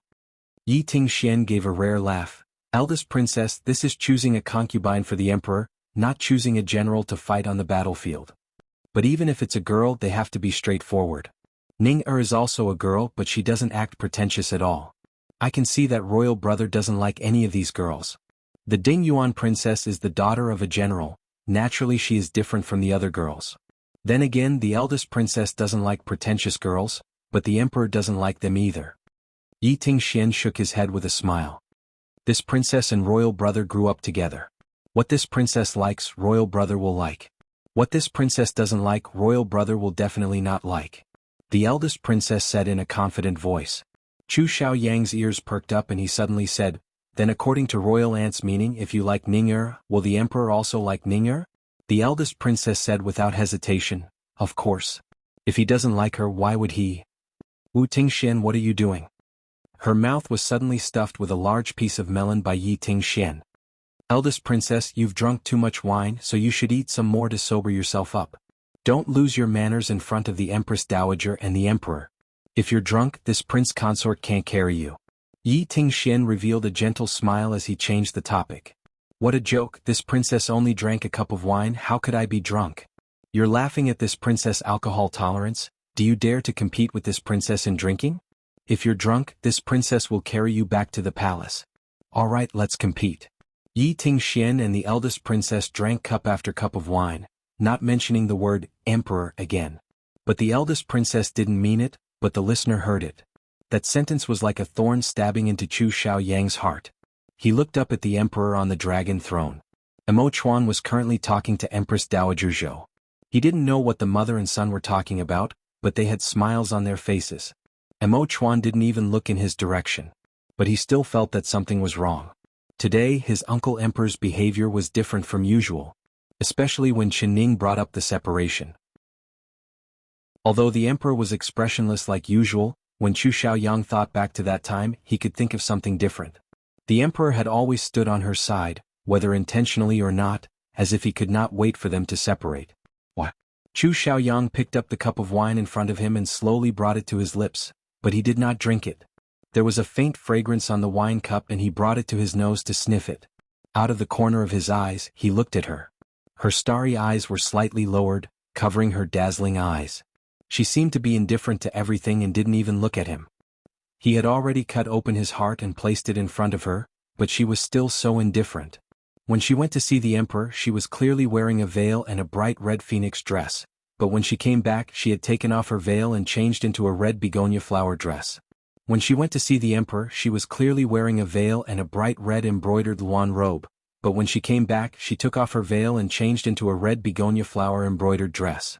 When she went to see the emperor, she was clearly wearing a veil and a bright red phoenix dress, but when she came back, she had taken off her veil and changed into a red begonia flower dress. Chu Xiaoyang's heart was filled with countless questions. There was a faint answer in his heart that he did not dare think about. Chapter 386. With a ka sound, the wine cup in his hand suddenly shattered. He had unknowingly used strength and actually shattered the wine cup. The sharp pieces of porcelain pierced into his palm and dark red blood flowed down his slender fingers. Was it painful? It wasn't. Compared to the giant fear in his heart, he didn't feel any pain at all. "Xiaoyang, what's wrong?" Although the eldest princess was competing in drinking with Yi Tingxian, she still noticed his broken wine cup and his bleeding hand. "It's nothing, this wine cup is too weak. I didn't even use any strength before it shattered." Chu Xiaoyang opened his palm and reached it in front of Qinning with a faint smile. "Ning, can you help me wrap it up?" He had a smile on his face, but that smile did not reach his eyes. Not long ago his hand had also bled. Qin Baiyun immediately noticed it and was even more worried than if she had been injured herself. But what about her? Only when he placed his bleeding hand in front of her did she look up. Looking at his bleeding hand, her face was still that calm. What, seeing him injured and bleeding, she didn't feel any pain. Chu Xiaoyang stared at her without blinking. "I'll use wine to help you clean your wound, it might hurt a bit." Qin Ning's expression was normal. Her long eyelashes gently moved like a fan, covering her eyes, making it impossible for him to guess what she was thinking. She first picked out the porcelain pieces in his palm and her movements were very gentle. Then she dipped a handkerchief in the wine and wiped away the blood around the wound. The wine inevitably entered the wound and it brought a burning pain. Chu Xiaoyang's heart was filled with a sweet feeling. Her careful movements and focused eyes made him feel an indescribable sweetness. His lips couldn't help curling into a smile. The eldest princess saw this and she muttered in her heart. "This brat's wound is so deep, if he uses wine to clean it, how painful would it be? But he can still smile? Is he stupid?" She followed his gaze and saw that his eyes were staring right at Qin Ning's face. Even if she was slow, she could still understand why Chu Xiaoyang was smiling. I really hope that the two of them can be like us, living happily together." She turned to look at Yi Tingxian and gave a heartfelt sigh. Then she raised her cup and drank it all. Qin Ning's fingers gently trembled as she tied a knot on her handkerchief like nothing had happened. She said, "All right, it won't bleed anymore. Drink less and eat less spicy things, your wound will quickly heal." Chu Xiaoyang's hand turned and tightly held the slender hand she did not have time to pull back. Ning, you still care about me, don't you? His eyes were filled with passion.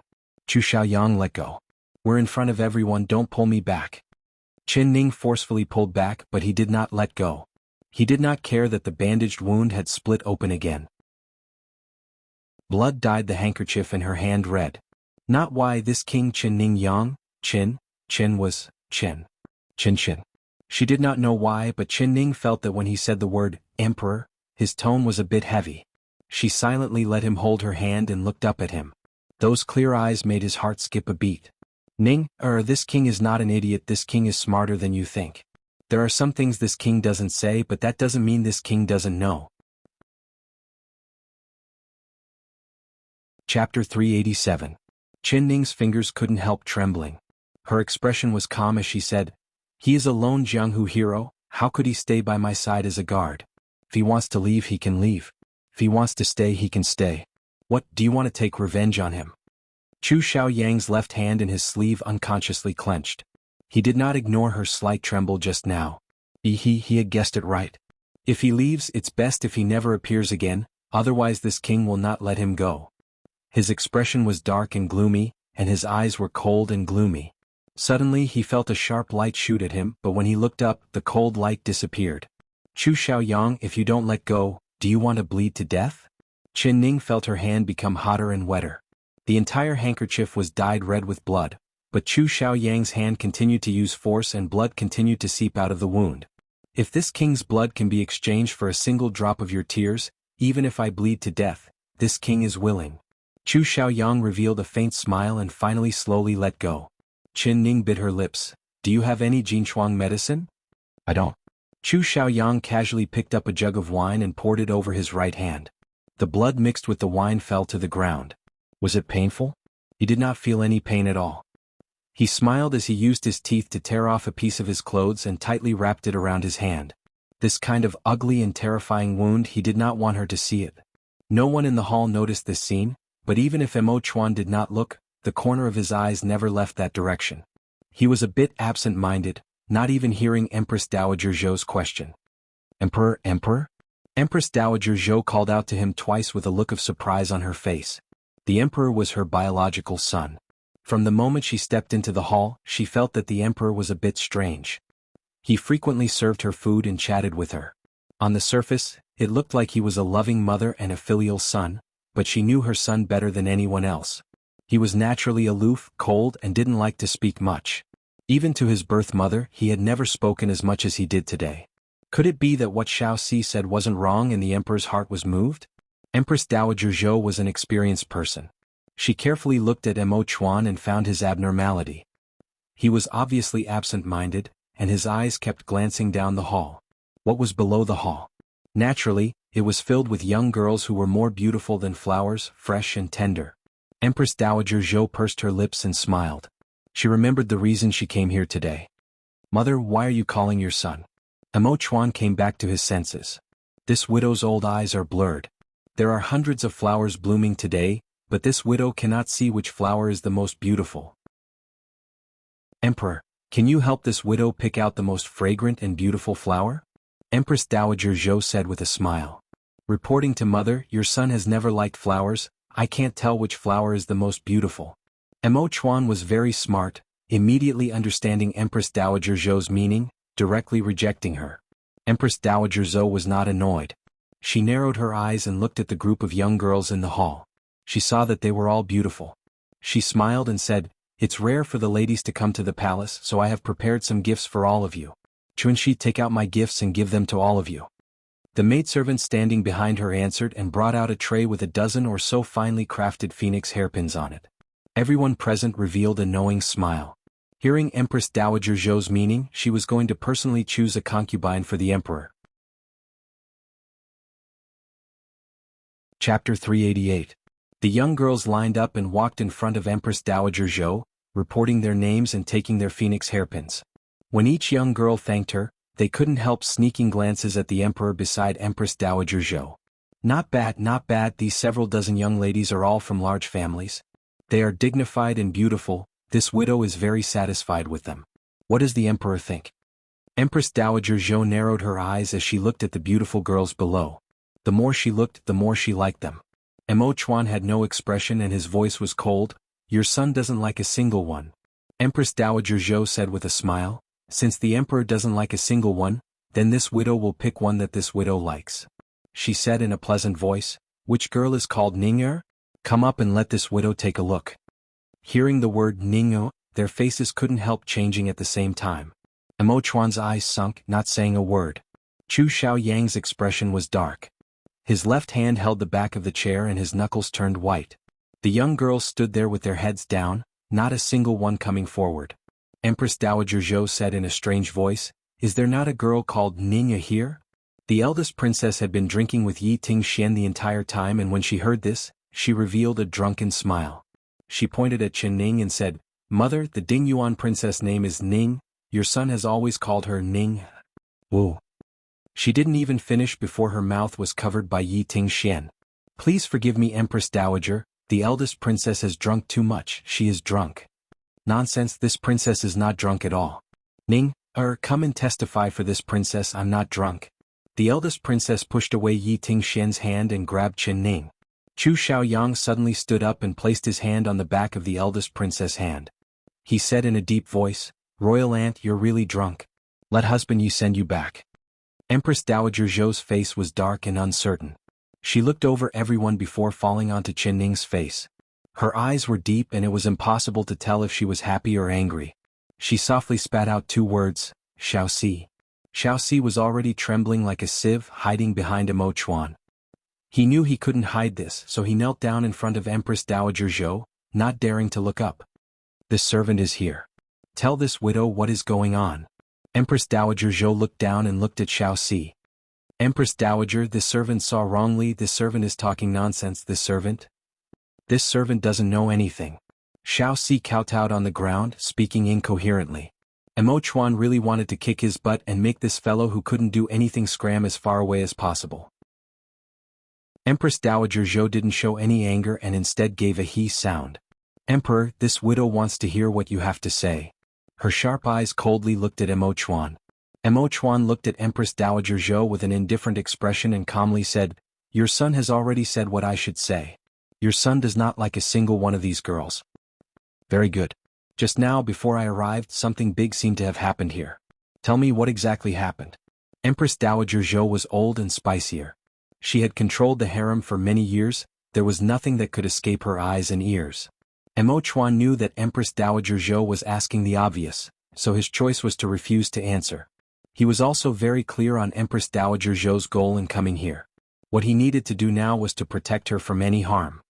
Xiaoxi, if your master doesn't want to say it, will you as a servant not say it? Don't you know what crime it is to disobey the Empress Dowager in this palace? Chapter 389. Xiaoxi's body violently trembled. The Empress Dowager's words were filled with killing intent.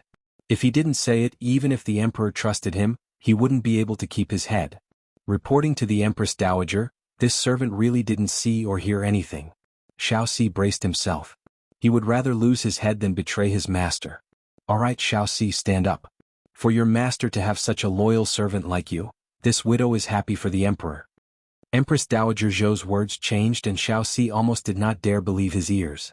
This widow has been sick recently and missed such a joyous event, it is truly shameful. King Dingyuan, I heard that not only did you marry a princess, you also took in a concubine.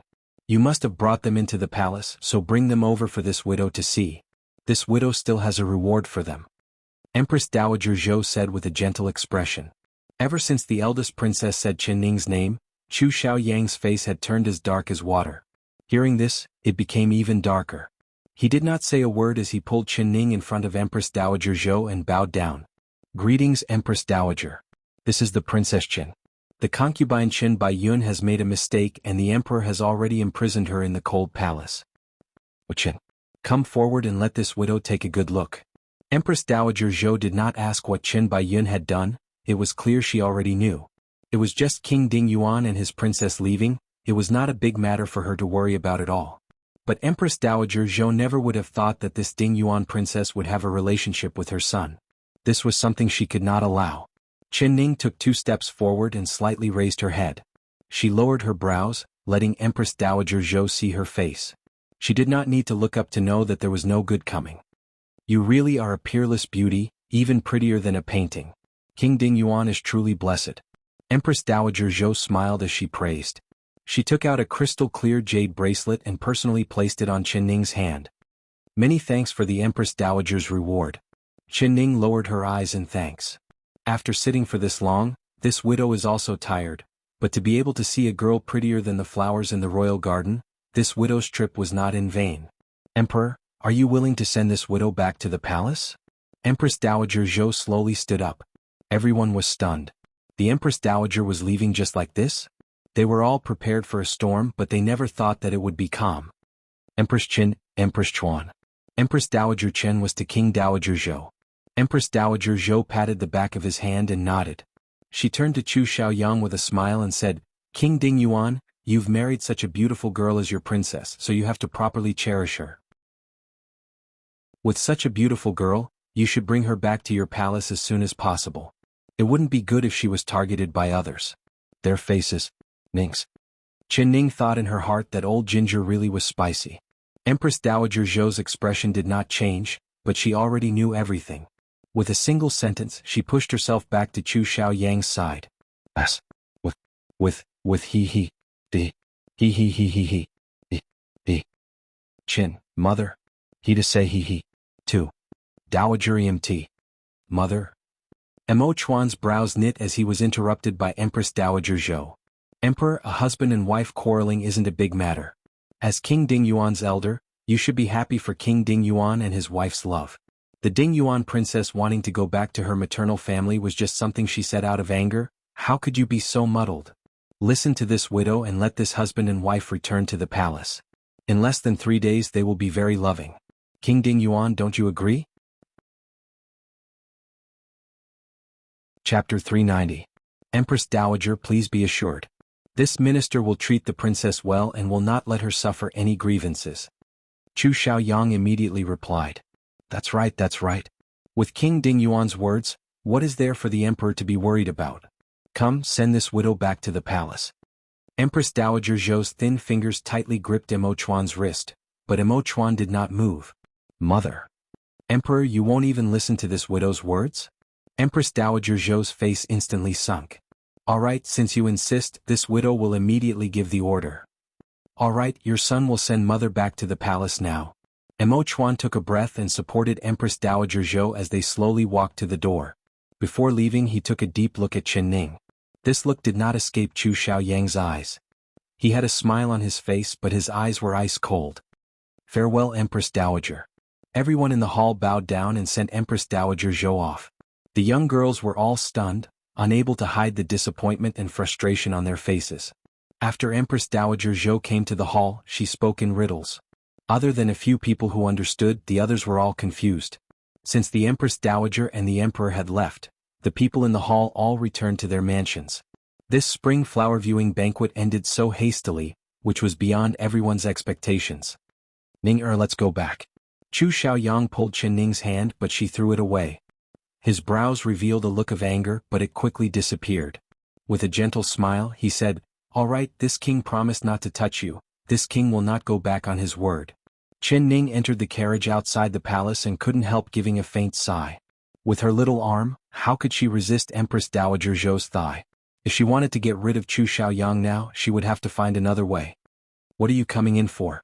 She was leaning against the window thinking when she suddenly saw the curtain open.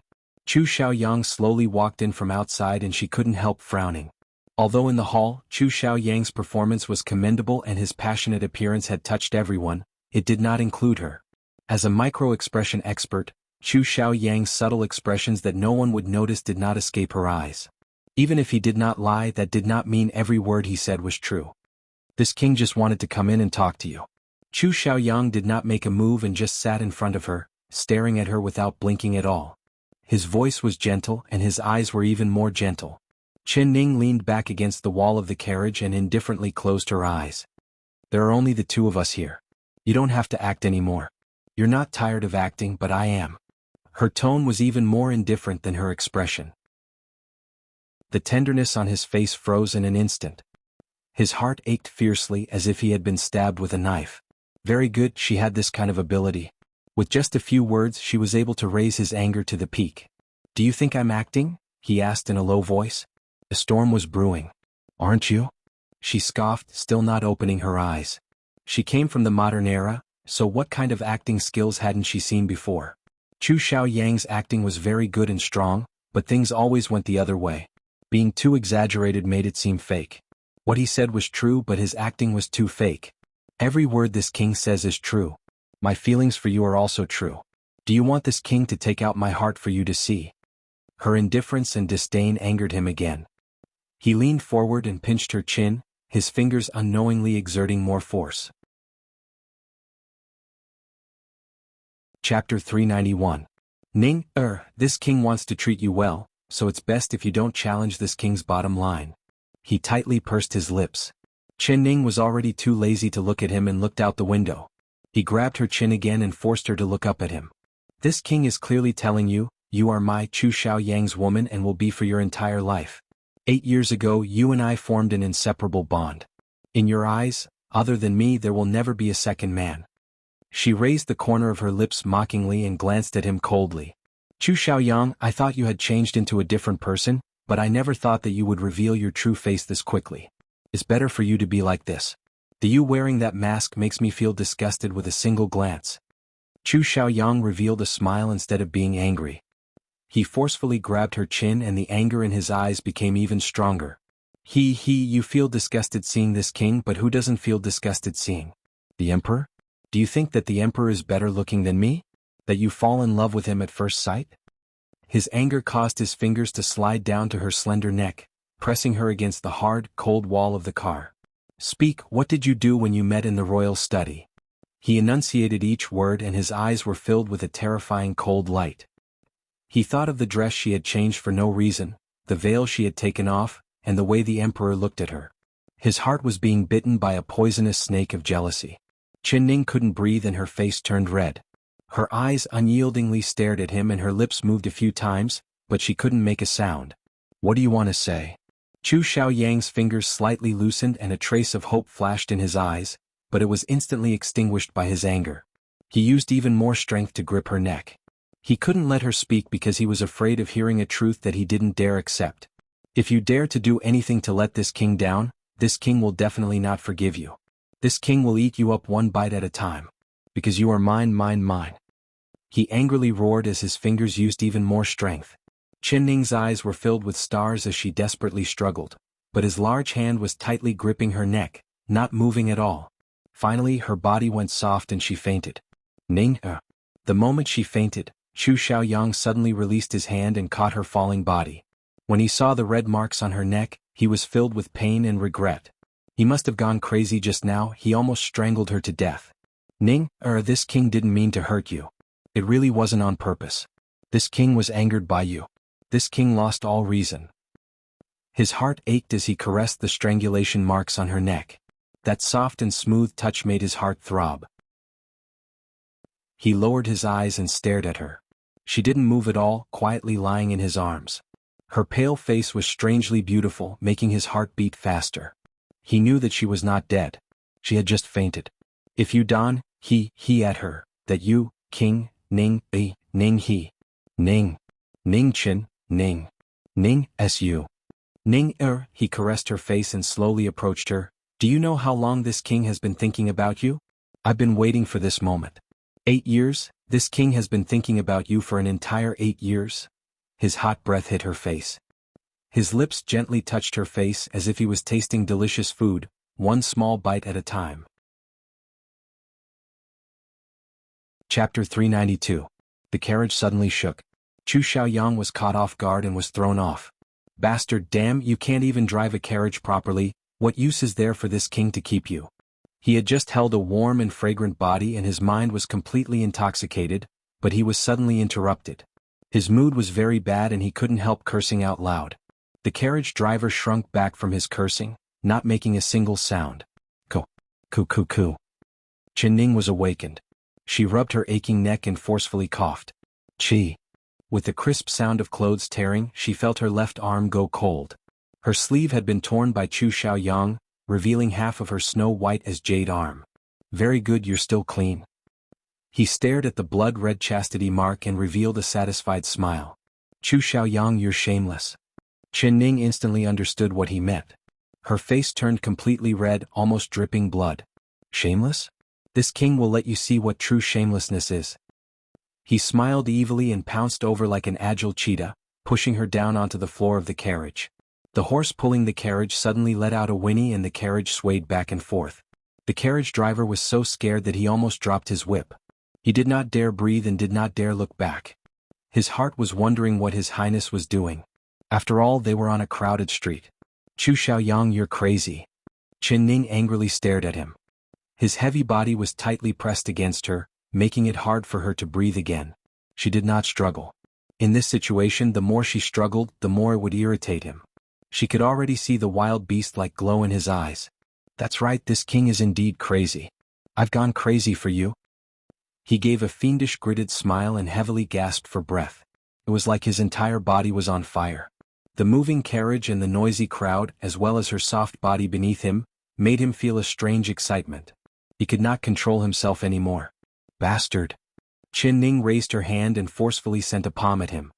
He easily grabbed her wrist and together with her other hand, he held it firmly above her head, not allowing her to move at all. You better shout loudly and use all your strength. This king does not mind pulling down the curtains and letting the citizens of the city see how much this king loves his princess. Chu Xiaoyang, you're not a man. Her body trembled with anger at his shamelessness. Whether this king is a man or not, you'll soon know.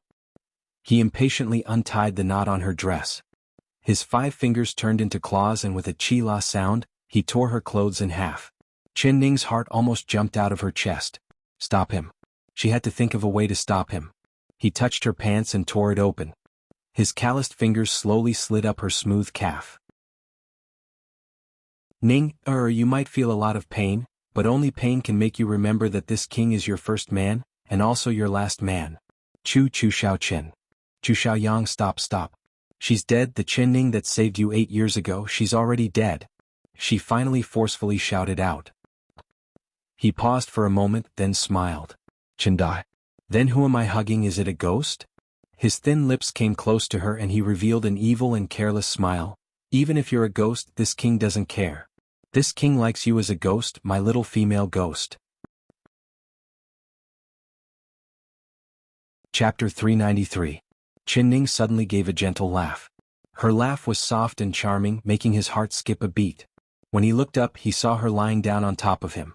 Her charming smile was enough to captivate his soul. Even if it's a ghost, you still like it? Alright, then take out your heart for me to see. If it's true, then I'll believe you. Isn't it easy to see this king's heart? This king will show you now. He raised his upper body and tore off his deep purple robe, revealing his strong and muscular chest. But this king also wants to see your heart. Other than this king, there is no other man inside. He revealed an evil smile and loosened his grip on her. His 2 large palms grabbed the last barrier in front of her chest, preparing to tear it apart. Chen Ning suddenly pulled out the hairpin in her hair and her cloud-like hair fell down. The hairpin was pressed against her throat and a drop of blood came out, slowly sliding down her snow-white neck. Chu Xiaoyang, I'm not afraid of death. Are you afraid? Don't you love me a lot? If I die, will you die with me? She raised her face and revealed a flower-like smile as she slowly said this. Chu Xiaoyang was stunned and all the muscles in his body turned stiff. Chen Ning, don't force me. He spat out these words through gritted teeth. I'm only giving you a chance to show your love for me. What, you can't act anymore? Or you're not willing to act anymore? I'm telling you, even if I, Chen Ning, become a ghost, I'm not willing to be your woman. Don't you like ghosts? Then I'll become a ghost and see how you love me. Chen Ning's eyes turned cold as she stabbed the hairpin into her flesh, forcefully stabbing it in. Emo Chuan held Empress Dowager Zhou's hand and walked step by step into her palace. You can all leave.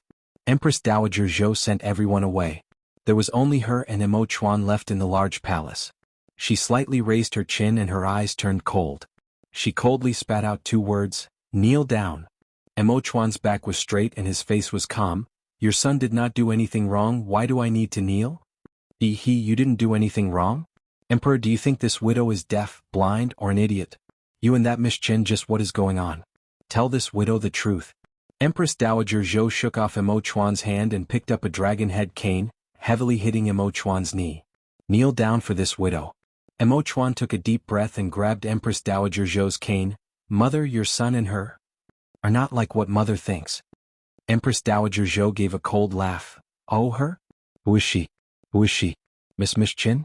She slammed her walking stick on the ground and continued to sneer. I know that you have fallen in love with that girl. She is indeed very beautiful, but she is not the only beautiful girl in the world. Which one of the noble young ladies today isn't elegant and dignified? Even if one of them isn't as beautiful as Lady Qin, but with 10 of them added together, they should be more beautiful than one Lady Qin, right? Mo of Qin, Mo of Mo. Empress Dowager Zhou was filled with anger. Emperor, you have to understand your own status. Not only are you the ruler of a country in terms of seniority, that Miss Qin should call you uncle. Her husband is your blood-related nephew. Do you want to do something unethical and disdainful? Do you want to be a beast that is despised by all? Do you want to throw away the face of your ancestors? Mother, your words are too serious. Your son has his own sense of propriety and has not done anything unspeakable like mother says. Your son has feelings for her, but it is only courtesy. Chapter 394. Emperor. You actually have the face. Empress Dowager Zhou's body trembled with anger. She pointed at Mo Chuan and scolded, she is your junior and your nephew's princess. You actually have the face to say that you only have feelings for her and that you only have etiquette? You should be avoiding her like a snake, not even touching her, don't even think about it. How did this widow give birth to such a stupid thing like you? Today this widow will beat a beast like you who doesn't know human relations to death. Otherwise this widow will have no face to see my ancestors after I die. She raised her dragon head cane and slammed it down at Mo Chuan's back. Mo Chuan's back turned stiff, but he became even straighter, allowing Empress Dowager Zhou's cane to hit him again and again. Mother, your son didn't do anything wrong. You didn't do anything wrong, so isn't this widow in the wrong? Empress Dowager Zhou leaned on her cane while panting. You refused to have an empress and didn't even want to marry a concubine, so this widow let you be. Who would have thought that you would like your nephew's princess? You still have the nerve to say that you didn't do anything wrong. Mother, do you really believe that King Ding Yuan is sincere towards her and won't harm her? It doesn't matter if this widow believes it or not, the important thing is that she is King Ding Yuan's princess. It doesn't matter if King Ding Yuan is good to her or not, it is her life. There is no need for an emperor like you to have tender feelings for the fairer sex and stand up for her. Empress Dowager Zhou sternly reprimanded. If you want to have tender feelings for the fairer sex, you can pick any girl in the world and choose anyone you want, so why do you have to be moved by someone else's woman? If she really was married, as long as you like her, this widow wouldn't stop you, but she is King Ding Yuan's princess. You can touch any woman in the world, but she is the only one you can't touch. Saying this, Empress Dowager Zhou's tone suddenly changed. Emperor, you wouldn't have forgotten how you obtained the throne, right? Mo Chuan's body heavily trembled. He slowly clenched his fists and looked at Empress Dowager Zhou. Your son hasn't forgotten, how could your son forget? Your son clearly remembers, but your son will not let her suffer in King Ding Yuan's hands for a trivial emperor's position. So, please forgive your son for being unfilial. If mother feels that your son is not worthy of being the emperor, your son is willing to abdicate. After he said this word for word, he gave a deep bow to Empress Dowager Zhou. He turned around and walked out the door, his back still straight. Emperor. Empress Dowager Zhou shouted from behind him. Mo Chuan's footsteps slightly paused before he left without any hesitation. If he didn't save her now, it would be too late. Stop. Stop. I won't touch you. I promise you I won't touch you. Chu Xiaoyang shouted out. He was shocked by the determination on her face and the blood on her neck, finally losing this battle. He stared at her in disbelief. She would rather die than become his woman? What? Get out. She gritted her teeth and looked at him as if he was a fly. Chu Xiaoyang gritted his teeth. No matter how unwilling he was, he did not dare provoke her. Seeing her cold and disgusted eyes, he suddenly felt very regretful. He regretted it so much that he wanted to slap himself.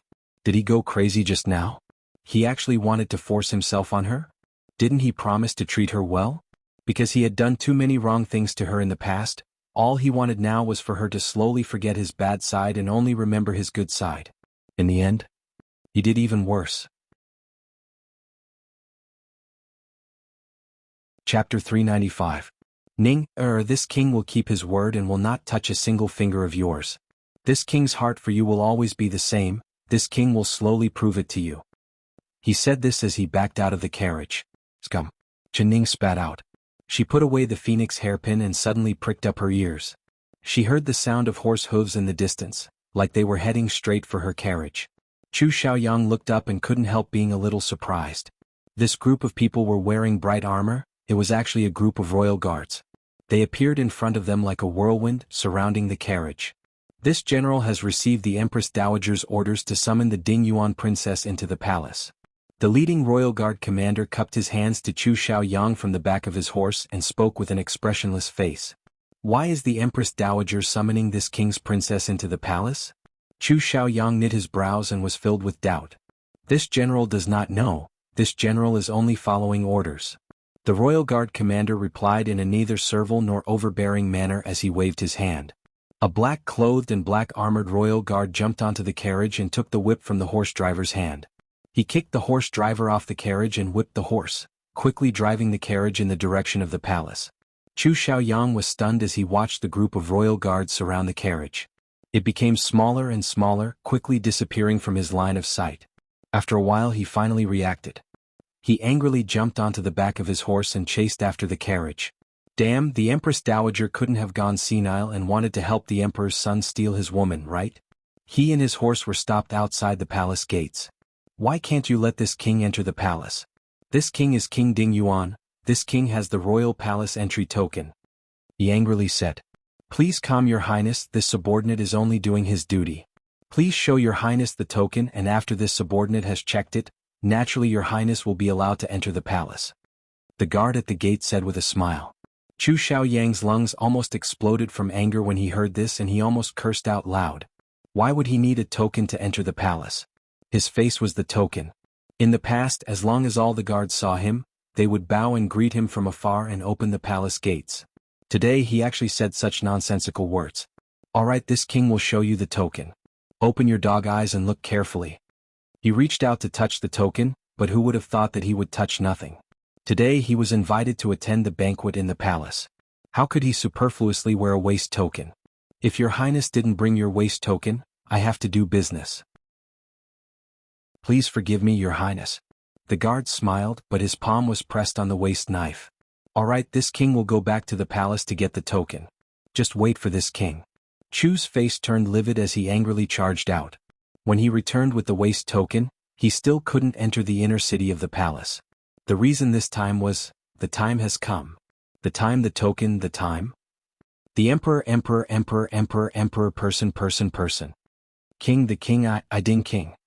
The Empress Dowager wouldn't keep this king's princess in the palace overnight, right? This subordinate doesn't know.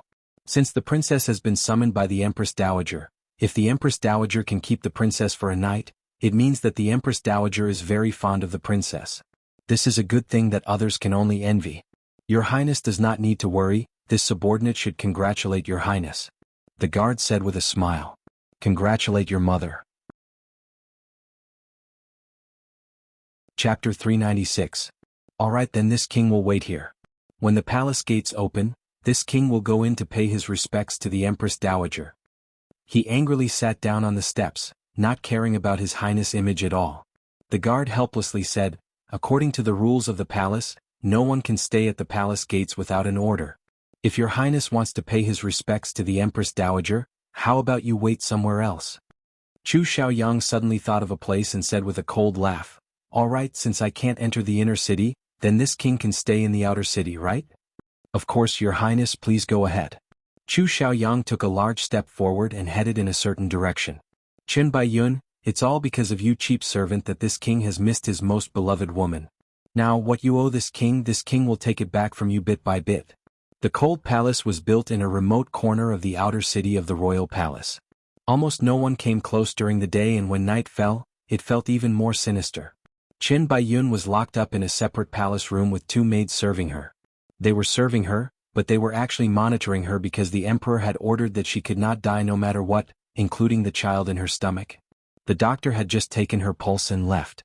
A maid was sitting in the corner brewing medicine and another maid was standing in front of the bed feeding her. Qin Baiyun could not eat at all. Her eyes were completely red and her tears had already dried up.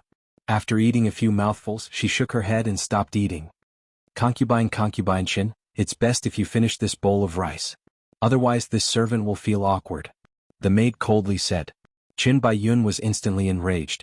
She raised her hand and knocked over the bowl of rice.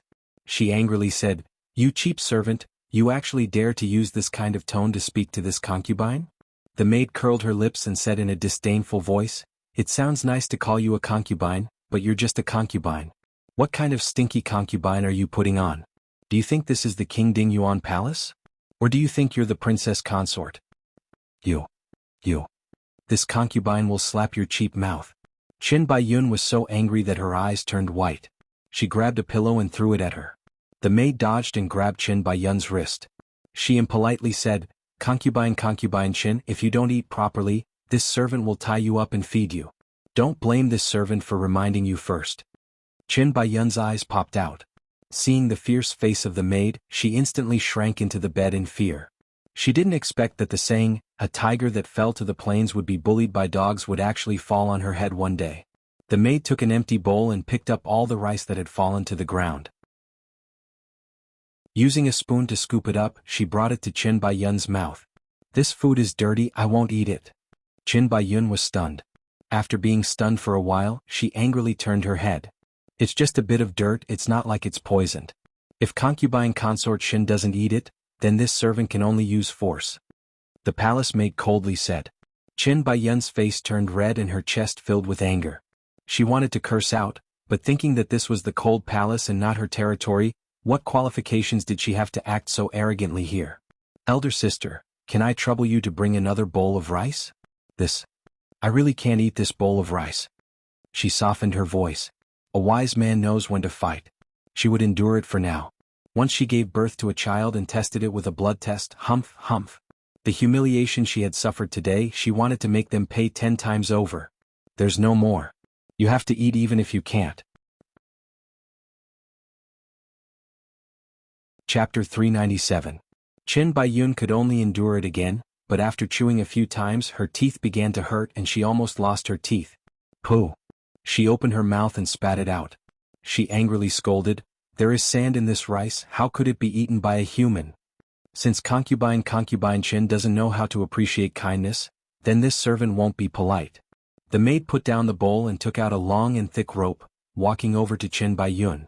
"Cheap servant, you dare." Qin Baiyun put on a strong front. Concubine Qin isn't eating properly, this servant has no other choice," the maid said with an expressionless face. I'll eat. Qin Baiyun did not dare to be stubborn. She grabbed a handful of rice and desperately shoved it into her mouth. She was filled with anger and hatred as she began to cry again. Suddenly, the door to the room was suddenly pushed open with a dong-dang sound. "Who is it?" The maid turned around in surprise and saw Chu Xiaoyang standing at the door. His handsome face had no expression and his deep eyes were staring at Qin Baiyun on the bed. "Greetings, King Dingyuan." The two maids quickly bowed down. "Your Highness." When Qin Baiyun saw Chu Xiaoyang, she was filled with joy and tears began to fall from her eyes. She did not bother to put on her shoes as she jumped off the bed and threw herself into Chu Xiaoyang's embrace. His Highness still loved her. He still came to see her after she was sent to the cold palace. If it wasn't love, then what was it? "You've finally come to see Yun." Yun'er thought that your Highness was really heartless and didn't want Yun'er anymore. She sobbed and cried. Feeling that Chu Xiaoyang did not push her away, her sobs became even louder and she became even more confident. "How could this king be willing to not want you? Didn't this king come to see you?" Chu Xiaoyang's voice was as gentle as ever, but his face was cold and expressionless. Qin Baiyun could not see it. She felt an overwhelming sense of happiness. She suddenly pointed at one of the maids and fiercely shouted, "Your Highness, this cheap servant is bullying Yun. You have to help Yun, or vent her anger and punish her." "Oh, how did she bully Yun? Tell this king and let this king decide for you," Chu Xiaoyang said in a gentle voice. The palace maid didn't dare to raise her head, her body trembling violently. She spoke rudely and mocked Yun. She gave dirty rice to Yun'er and even used a rope to tie Yun'er up. "Your Highness, help Yun'er, teach her a lesson," Qin Baiyun proudly said. "Very good. Chu Xiaoyang casually took off a jade pendant and threw it at the palace maid. You've done very well. This is your reward. Continue doing this in the future. Now all of you go out. This king has something to say to this slut. Thank you, your highness. The maid was pleasantly surprised. She gripped the jade pendant tightly and left with the other maid, closing the door behind them. Your highness, you. Qin Baiyun could not believe her ears. Her eyes opened wide as she looked up at this handsome but cold man without a trace of warmth. Slut, are you comfortable living in the cold palace? Chu Xiaoyang slightly narrowed his eyes. Qin Baiyun suddenly felt a chill run down her spine and she couldn't help taking a step back. Too scary, this man is really scary. He wouldn't be here to take her life, right? You're only afraid now? When you lied to this king, did you never think that this day would come? Chu Xiaoyang stood in the same spot and calmly looked at her, enjoying the fear on her face. The more scared she was, the more satisfied he felt. Chapter 398. What do you want to do? Qin Baiyun's teeth chattered and her body trembled as she desperately shrank into the corner. This king missed you, so I came to see you. Chu Xiaoyang casually said as he slowly walked over to her. You don't come over. Qin Baiyun closed her eyes in fear as she loudly shouted. What are you afraid of? This king won't take your life, this king just wants to apply medicine for you. Chu Xiaoyang revealed a soft smile as he took off the veil on her face. Looking at her face covered in pimples and pus, he gave a regretful tsk sound. Such a beautiful face, it's a pity that it has become like this. This king feels sad for you. Do you want to see your current appearance? No, I don't want to see. Qin Baiyun trembled as she tightly closed her eyes. You have to see even if you don't want to. Chu Xiaoyang grabbed her hair and dragged her to the dressing table. He threw her in front of the bronze mirror and gave a cold laugh. Qin Baiyun couldn't help opening her eyes. There was no woman in this world that didn't like looking in the mirror, not to mention how beautiful she was in the past. She suddenly let out a terrifying cry. Who is this ugly monster? Who is it? It's not me. It's not me. She wildly shouted as she grabbed the bronze mirror and threw it. Although the bronze mirror was gone, the ugly, angry, pustular face that made her feel nauseous was still swaying in front of her eyes. She covered her face with her hands and tightly closed her eyes, but that face still appeared in front of her eyes. How about it, are you satisfied? This king worked hard to apply medicine for you every day. Shouldn't you thank this king? Chu Xiaoyang gave a gentle smile as he spoke in a gentle voice. But in Qin Baiyun's ears, it was even more terrifying than the voice of a demon from hell. She trembled as she thought of the scene of him gently applying medicine for her. At that time she was so moved that she could die for him. Your Highness, why did you harm Yun? Why did you make Yun'er's face like this? Was it because of that cheap woman Ning? No, she's not a cheap woman, I'm the cheap woman. I've wronged you, I've lied to you. Your Highness, I beg you, can you cure Yun'er's face? As long as you cure Yun'er's face, no matter what you want, Yun-er will do as you please. Qin Baiyun suddenly knelt down and crawled at Chu Xiaoyang's feet, crying and begging. She was extremely afraid of the man in front of her. Only now did she realize that the person she had fallen in love with was actually a devil. He had destroyed her face without batting an eyelid. If he wanted to destroy her, it would be as easy as crushing an ant. Very good, Yun-er, you've finally become obedient. Then tell me honestly, which man's vile spawn does the child in your stomach belong to? Chu Xiaoyang looked down from above, coldly looking down at Qin Baiyun. Qin Baiyun's body trembled and she couldn't help looking up. Your Highness, Yun-er is not lying. The child in Yun-er's stomach is indeed your Highness. Qin, you still dare to be so stubborn when you're about to die. Chu Xiaoyang was filled with anger. He raised his hand to slap her, but when he saw her disgusting face, he slowly put his hand down. Your Highness, Yun-er dares to swear to the heavens that other than your Highness, Yun-er has never been with a second man. Qin Baiyun tightly gritted her teeth. Chapter 399. Very good, since you haven't thought it through yet, this king will give you time to think about it. When you want to say it, just tell this king, but remember, this king does not have much patience. I'm afraid I won't be able to wait for long. With a cold voice, he raised his foot to leave. Your Highness. Qin Baiyun jumped forward and hugged one of his feet. She said while crying, Yun'er's stomach really is your flesh and blood. Chu Xiaoyang lowered his head and patiently said, Are you really not going to tell the truth? This king might as well tell you that the medicine on your face will quickly rot into your skin. The pus will become bigger and bigger and eventually holes will appear on your face. When that happens, you will become a skeleton beauty. Haha, can you imagine a living person with a face that looks like a dead person's skeleton? You will become that kind of monster at that time. If you don't want to become like that, then tell this king the truth. This king will use medicine to cure your face and let you recover your original beauty. Qin Baiyun's body kept trembling and her eyes were filled with fear. She did not even dare look up at Chu Xiaoyang's eyes. This man was simply more terrifying than a demon. Your Highness, Her lips trembled and a scene suddenly appeared in her mind. She shouted out, "Go ask the nanny, she will definitely know. That day Yun'er was drunk and only remembered you carrying me to bed. As for what happened after, Yun'er really doesn't remember, I don't remember." She desperately shook her head as tears wildly fell down. Chu Xiaoyang's heart skipped a beat. That's right, the nanny, Miss Qin. How could he forget such an important person? He pulled his foot out of Qin Baiyun's hand and turned to leave.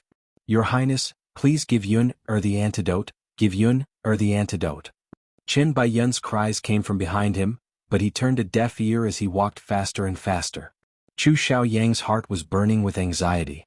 He rushed back to the palace and sent people to capture Miss Qin, but he never thought that he would receive news that Miss Qin had disappeared. He immediately gathered all the secret guards and loudly ordered, "All of you go look for her, you must find this Miss Qin. Even if you turn the capital upside down, you must capture Miss Qin for this king." Qin Ning sat in the carriage. Under the escort of the imperial guards, she entered the royal palace without any obstructions. She never thought that the one summoning her would be Empress Dowager Zhou. Whether it was good or bad, it was hard to predict. Although she had only seen Empress Dowager Zhou once, she knew that this seemingly friendly Empress Dowager Zhou was a very powerful person. Originally, to be able to endure the ups and downs of the imperial palace for decades to reach the position of Empress Dowager, it was absolutely impossible without sufficient scheming and means. Empress Dowager Zhou must have been a very beautiful woman when she was young. Although she was already over 50 years old, one could still see the beautiful outline of her past.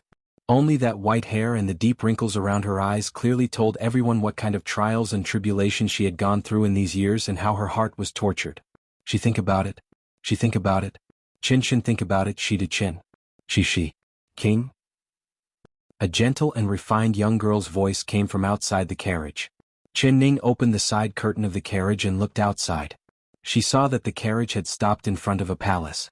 Night had fallen and there was a row of red lanterns hanging in front of the palace.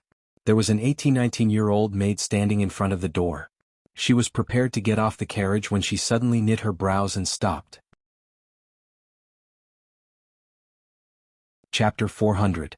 The curtain was suddenly lifted and the Imperial Guard driver entered the carriage. He had a tall stature and his back was facing the light so she couldn't see his face. She could only feel a pair of bright eyes falling onto her body. Bold. Quickly get out. Qin Ning crossed her arms and coldly shouted. The Imperial Guard's eyes suddenly darkened. Not only did he not leave, he walked over to her with large steps, taking off his clothes as he walked. She felt as if her scalp was going to explode. Were the Imperial Guards crazy? She retreated to the corner and could no longer avoid it. You really are bold. This is the royal palace, you dare do this to me? Oh. The Imperial Guard suddenly moved forward and covered her mouth. Ning, don't be afraid, it's me. That familiar, mellow voice was like the babbling of water. Qin Ning felt like her acupuncture point had been poked, not moving at all. Emo Chuan, is it really you? Her eyes suddenly turned hot. In that moment of despair, she had indeed called out to him in her heart and hoped for him. Then he really appeared. It's me. Emo Chuan looked at her in this sorry state and his heart filled with pain. He took off his Imperial Guard's coat and wrapped her up tightly. Carrying her in his arms, he jumped off the carriage and carried her in large strides. Bold Imperial Guard, this is the Emperor's palace and you dare charge in? The palace maid came forward to stop him, but when she saw Emo Chuan's face she quickly kneeled down. Please forgive me, Emperor. Go prepare hot water and new clothes. Quickly. Emo Chuan looked straight ahead as he carried her into the room and carefully placed her on the bed. Qin Ning held on to him, not willing to let go. Emo Chuan, don't go. His embrace was warm and safe. With him by her side, even if the sky fell down, she wouldn't be afraid. I won't go, I will always be by your side and protect you. I won't let you be hurt again. He held onto her waist and tightly held her in his embrace. He could feel her body trembling in his embrace and his heart filled with pain again. What had happened to her? What did that bastard do to her? In fact, looking at her almost torn clothes, he could guess what had happened. Damn. That bastard dared to force himself on her. Mo Chuan's teeth began to creak as a murderous rage filled his heart. His eyes narrowed as he stared at the wound on her throat that had been pierced by the golden hairpin. There was a shocking blood stain on it. There was also a clear finger mark on her neck that had a high swollen mark. This one will kill him. His heart filled with pain. Here, does it hurt? It doesn't hurt anymore. I stabbed myself. I know what I'm doing. Qin Ning shook her head. She was not willing to think about that terrifying scene, but when she thought of the crazy Chu Xiaoyang, her body couldn't help trembling. He felt her tremble and his arms tightened around her. In Mo Chuan's embrace, she wasn't afraid, she really wasn't afraid. Raising her eyelashes, she looked around the room and asked curiously, "What is this place? Isn't the Empress Dowager summoning me?" It wasn't the Empress Dowager, it was Zhen. Zhen faked the Empress Dowager's decree. He stared at her. If it wasn't like this, how could he easily let you enter the palace? Qin, she bit her lips. She wanted to laugh, but she forced it. You're not afraid of the Empress Dowager finding out and blaming you? This one isn't afraid. This one was afraid that the edict would be late and that bastard would harm you. I never thought that you would still be injured. Mo Chuan's face was calm, but his eyes were already filled with waves. Chapter 401. This one is afraid of losing you. Mo Chuan placed his chin on her head and said with a firm expression, "You will stay in the palace in the future and stay by this one's side. This one will protect you and will never let you be injured again. No matter how brave Chu Xiaoyang is, he wouldn't dare to mess around with you in the palace." Stay in the palace? Qin Ning looked around and revealed a gentle smile. How is this place different from Chu Xiaoyang's palace? It's all made of fine gold wire cages. What, do you want to keep me like a canary? This one would rather lock you up like a canary in a cage than let that leopard cat Chu Xiaoyang eat you. Mo Chuan stared at her. Mo Chuan looked at her. This girl, he was willing to risk the world and offend Empress Dowager Zhou to save her, but she didn't appreciate it at all. Reporting to the emperor, the hot water has been prepared. A maid's voice came from outside the door. All right. Mo Chuan picked her up and walked out the door with large steps. Hey, put me down. I can walk on my own. Qin Ning's face turned a little red. Was he going to carry her to take a bath? This one won't let you go. Mo Chuan carried her into the bathroom. The room was warm and steam rose up. Behind the screen was a large bathtub with towels and women's clothes on the side. Even underwear and towels were prepared. Beside the bathtub, there were 4 maids standing there with their hands in their hands. Seeing this, Qin Ning's face turned even redder. Mo Chuan, tell them to leave. I'll bathe myself. She was not used to bathing in front of outsiders. Normally when she was bathing, even Xiao Ru was sent outside to guard the door. Everyone leave. Mo Chuan ordered. After the maids left, Mo Chuan put her down. He calmly said, "All right, there are no outsiders, you can bathe." Qin Ning did not move at all. "Why do you want me to bathe?" Her face was pale as she stared at him. Her eyes were especially dark. "Do you think I'm dirty after being touched by him?" Mo Chuan couldn't help knitting his brows. He looked at her in a good and funny manner. What was going on in this lass's head? This one doesn't care. Even if you really are. This one doesn't care. You will always be clean in my heart. He seriously replied. But I didn't. He didn't succeed at all. She bit her lips. This one knows. Silly girl, do you want to keep wearing the Imperial Army's clothes like this? Oh, the sour smell of sweat on it almost made me vomit. But if you don't mind, I don't mind either. He made a gesture to hug her. Qin Ning took a few steps back. She couldn't help stomping her feet as she looked at him in anger. She really wanted to take a bath. Chu Xiaoyang's touch made her feel dirty. Then you should also leave. Qin Ning rolled her eyes at him. He was an emperor and a man at that, yet he wanted to see her bathe? This one. Mo Chuan said with a calm expression, "You can be assured this one definitely won't peek. I'll turn around and there's a screen between us. Can you be assured like this?" Chin of Qin. He didn't Chin of Ning of. Qin Ning speechlessly stared at him, but with him here, she did feel safe. Even if he didn't say a single word, as long as she could see his tall figure through the screen, her heart would fill with a sweet feeling. Soaking in the warm water, she comfortably let out a long sigh. The scene in the carriage was like a nightmare, suddenly so far away from her. Chapter 402. Thinking that Emo Chuan was outside, her face filled with warmth. She quickly came out of the bathtub and changed into clean clothes. The sound of her changing clothes entered his ears and he couldn't help letting his imagination run wild. He forced himself to control his mind and not look over at the screen. Ah! Chen Ning was tying the last piece of clothing when her body suddenly flew into the air. She had already been picked up by someone. She did not need to look back to know that this familiar warm embrace belonged to Emo Chuan. He stared at her without blinking. She was like a fresh white lotus that had just come out of the water after bathing. Her black hair was still dripping with water. Emo Chuan, you're not keeping your words. You're peeking at me? His burning eyes made her face turn red. This one did not peek. If this one wanted to look, I could openly look. Ning, you're truly beautiful. His straightforward praise made Chen Ning's face turn even redder. Especially with his hot eyes, it made her heart beat faster like a little deer. He carried her back to the room and placed her on a chaise lounge. She wanted to get up, but he pressed down on her shoulder. Don't move. What for? Chen Ning blinked. I'm applying medicine for you. He opened a square brocade box and took out a small porcelain bottle. He pulled out the cork and a cool medicinal fragrance wafted out. Chen Ning curiously looked into the brocade box. There were all kinds of bottles and jars inside, all of different sizes. Is this your treasure chest? Be careful, don't move. Emo Chuan gently tapped the back of her hand, stopping her from randomly touching it. There's a poison inside that can seal one's throat. Chen Ning stuck out her tongue and quickly took back her hand. Be good and lie down. Emo Chuan used his finger to pick up a bit of the clear ointment and gently applied it to the swollen area on her neck, slowly rubbing it. The ointment was cool and very comfortable. After it was applied, the burning pain was reduced by a lot. He sat beside her, very close to her. There was a nice smell coming from his body. The candlelight was like orange. His fingers were slender, his eyes were handsome, and his eyes were focused. There was a kind of soft light that could not be dispersed. With this kind of beautiful face, there was no girl that would not be infatuated with him. She unknowingly fell into a daze. Is this one good looking? Good looking. As soon as the words came out, she realized it.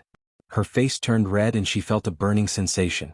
Suddenly there was a cool touch on her cheek. The ointment on his finger was rubbing on the hot part of her face and he was gently applying it. You're blushing, he said unhurriedly.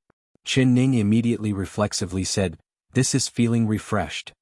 Hey, why is it white again? He held back his laughter and deliberately teased her. Because you put medicine on me? She glared at him angrily. His fingers stopped on her face. It wasn't her face that was injured. Ning her. He suddenly stretched out his arms and pulled her into his embrace. He hugged her gently, very gently, as if he was hugging a fragile treasure. Chin. His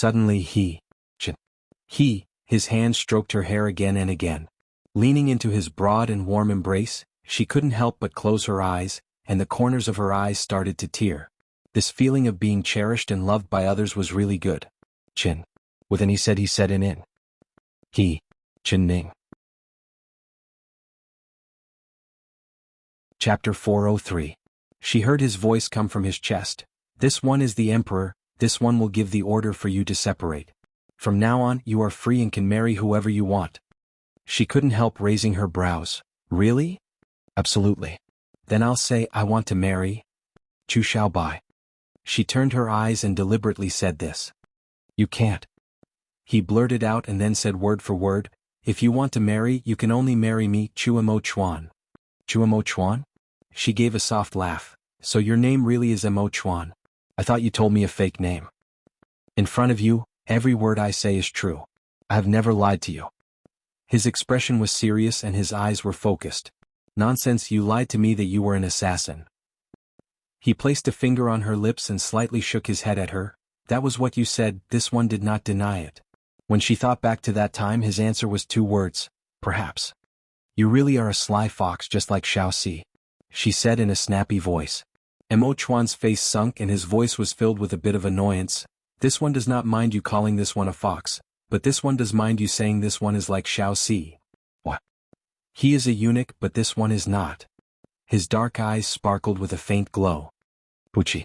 Ning couldn't hold it in and began to laugh.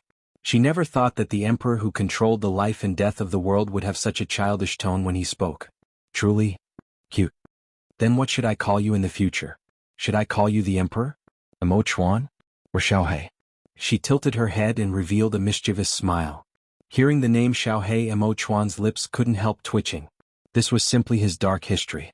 If the civil and military officials knew that the emperor they deeply respected had such a nickname, where would his prestige as a monarch be? Call this one Mo Chuan. He liked the way she said these two words. There was a special lingering feeling to it that made his heart beat faster every time he heard it. Other than her, no one dared to call him by his name. Only her, he only allowed her. All right, then I'll call you Mo Chuan, Mo Chuan, Mo Chuan. She called him over and over again. Her lips curled up and her eyes sparkled like water. He revealed a smile as he looked at her in front of him.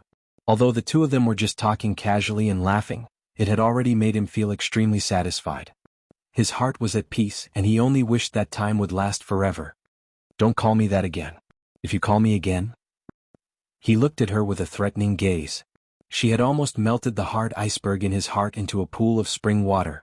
Furthermore, everyone behaved themselves in front of him, not even daring to breathe loudly. But why was this girl not afraid of him at all? Mo Chuan. She suddenly called out in a clear voice.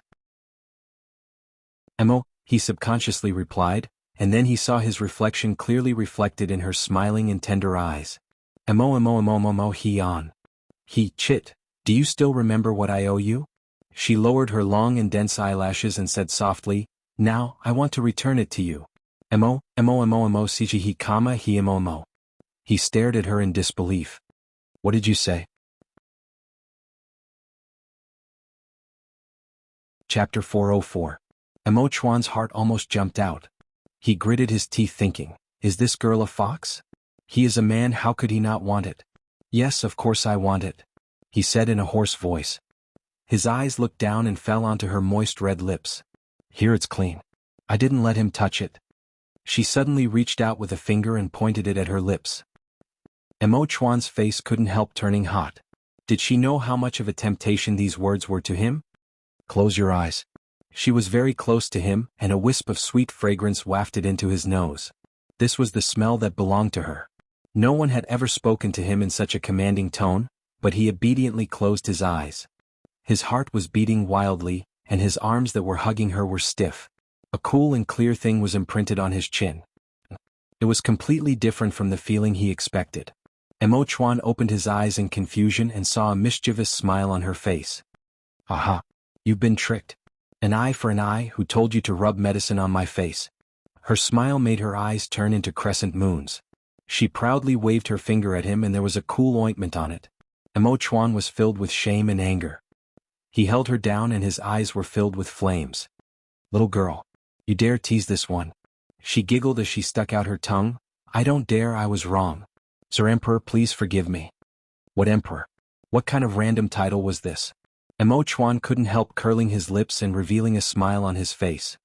He never smiled and always had a deep and expressionless face, but in front of her, he couldn't help feeling happy. He always asked himself why he didn't like other women and only had feelings for her. Perhaps it was because she could make him smile? This one will punish you.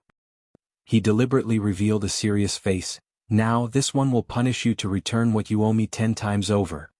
He wrapped his arms around her waist, feeling that she couldn't hold it.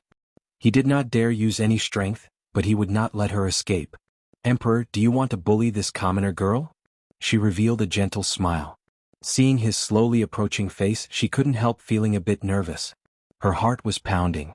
She guessed what he was going to do, but she did not flinch, nor did she avoid it. Not because he was the emperor, but rather because he was Mo Chuan. This one does not bully commoner girls, this one only bullies you. His voice was as low as a whisper and his thin lips touched the tip of her nose. Her body trembled slightly in his arms. Her pair of black eyes that were as clear as water rippled, causing his heart to surge. Close your eyes, he said in a commanding voice. Although her eyes were very beautiful, how could he have the nerve to kiss her when she was staring at him like that? All right. She obediently closed her eyes. He took a deep breath and tried hard to control his heartbeat. He closed his eyes and moved his lips down slowly. It was soft, warm, and sweet with a refreshing fragrance. This feeling was really, really good. Good gee. When he was in ecstasy, he suddenly heard her silver bell-like laughter. Emo Chuan was stunned. He opened his eyes and found that his lips were kissing the back of her hand. As for her, his body was twitching from suppressing his laughter and he couldn't stand up while holding his stomach. His handsome face instantly turned red. Chapter 405. She was simply the nemesis of his life. Emo Chuan stared at her smiling appearance, but his heart was filled with an indescribable feeling of being moved. She could make his blood boil, make his heart beat, and let him know what it was to laugh. After all these years, his heart had always been like still water. He thought that he could be like a dry well without any ripples until he met her. He was no longer a walking corpse that only knew how to read memorials and deal with the affairs of the world. He had become a living person. Emo Chuan, I have something to ask you. She suddenly put away her smile and looked at him with a serious expression. Ask. He didn't like to talk too much. If it wasn't for her, he had never said as much as he did today. You wouldn't lie to me, right? The words reached her mouth, but she hesitated. She bit her lower lip and her eyes turned. No. He stared at her.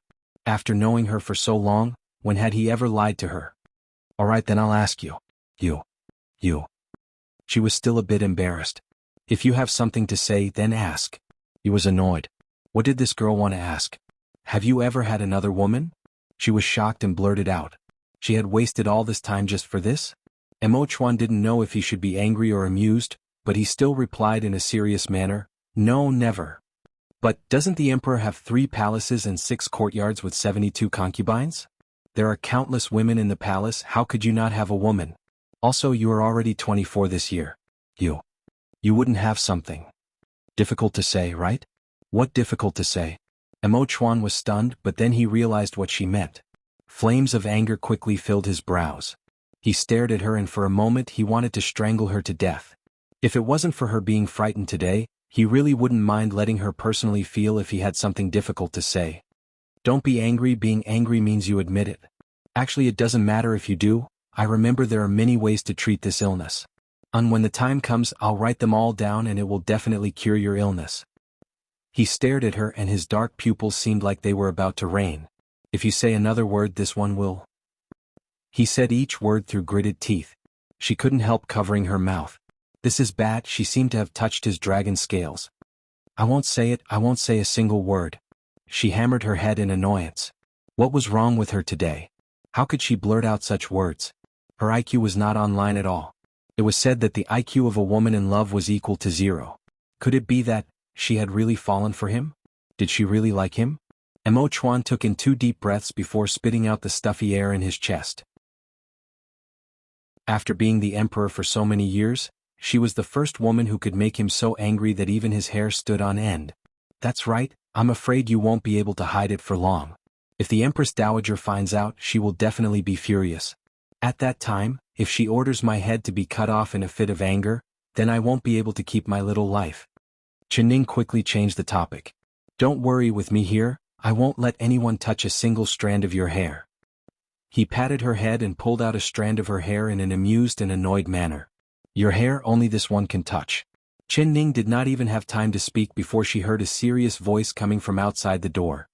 You're tuning in to the Han Li's Wuxia Chronicles YouTube channel. We're so grateful for your support and don't forget to subscribe to join us on this incredible journey through captivating stories. Your generosity through donations truly makes a world of difference, as it's the primary source of revenue that allows me to expand and enhance this channel for you. Thank you from the bottom of my heart for being a part of this adventure.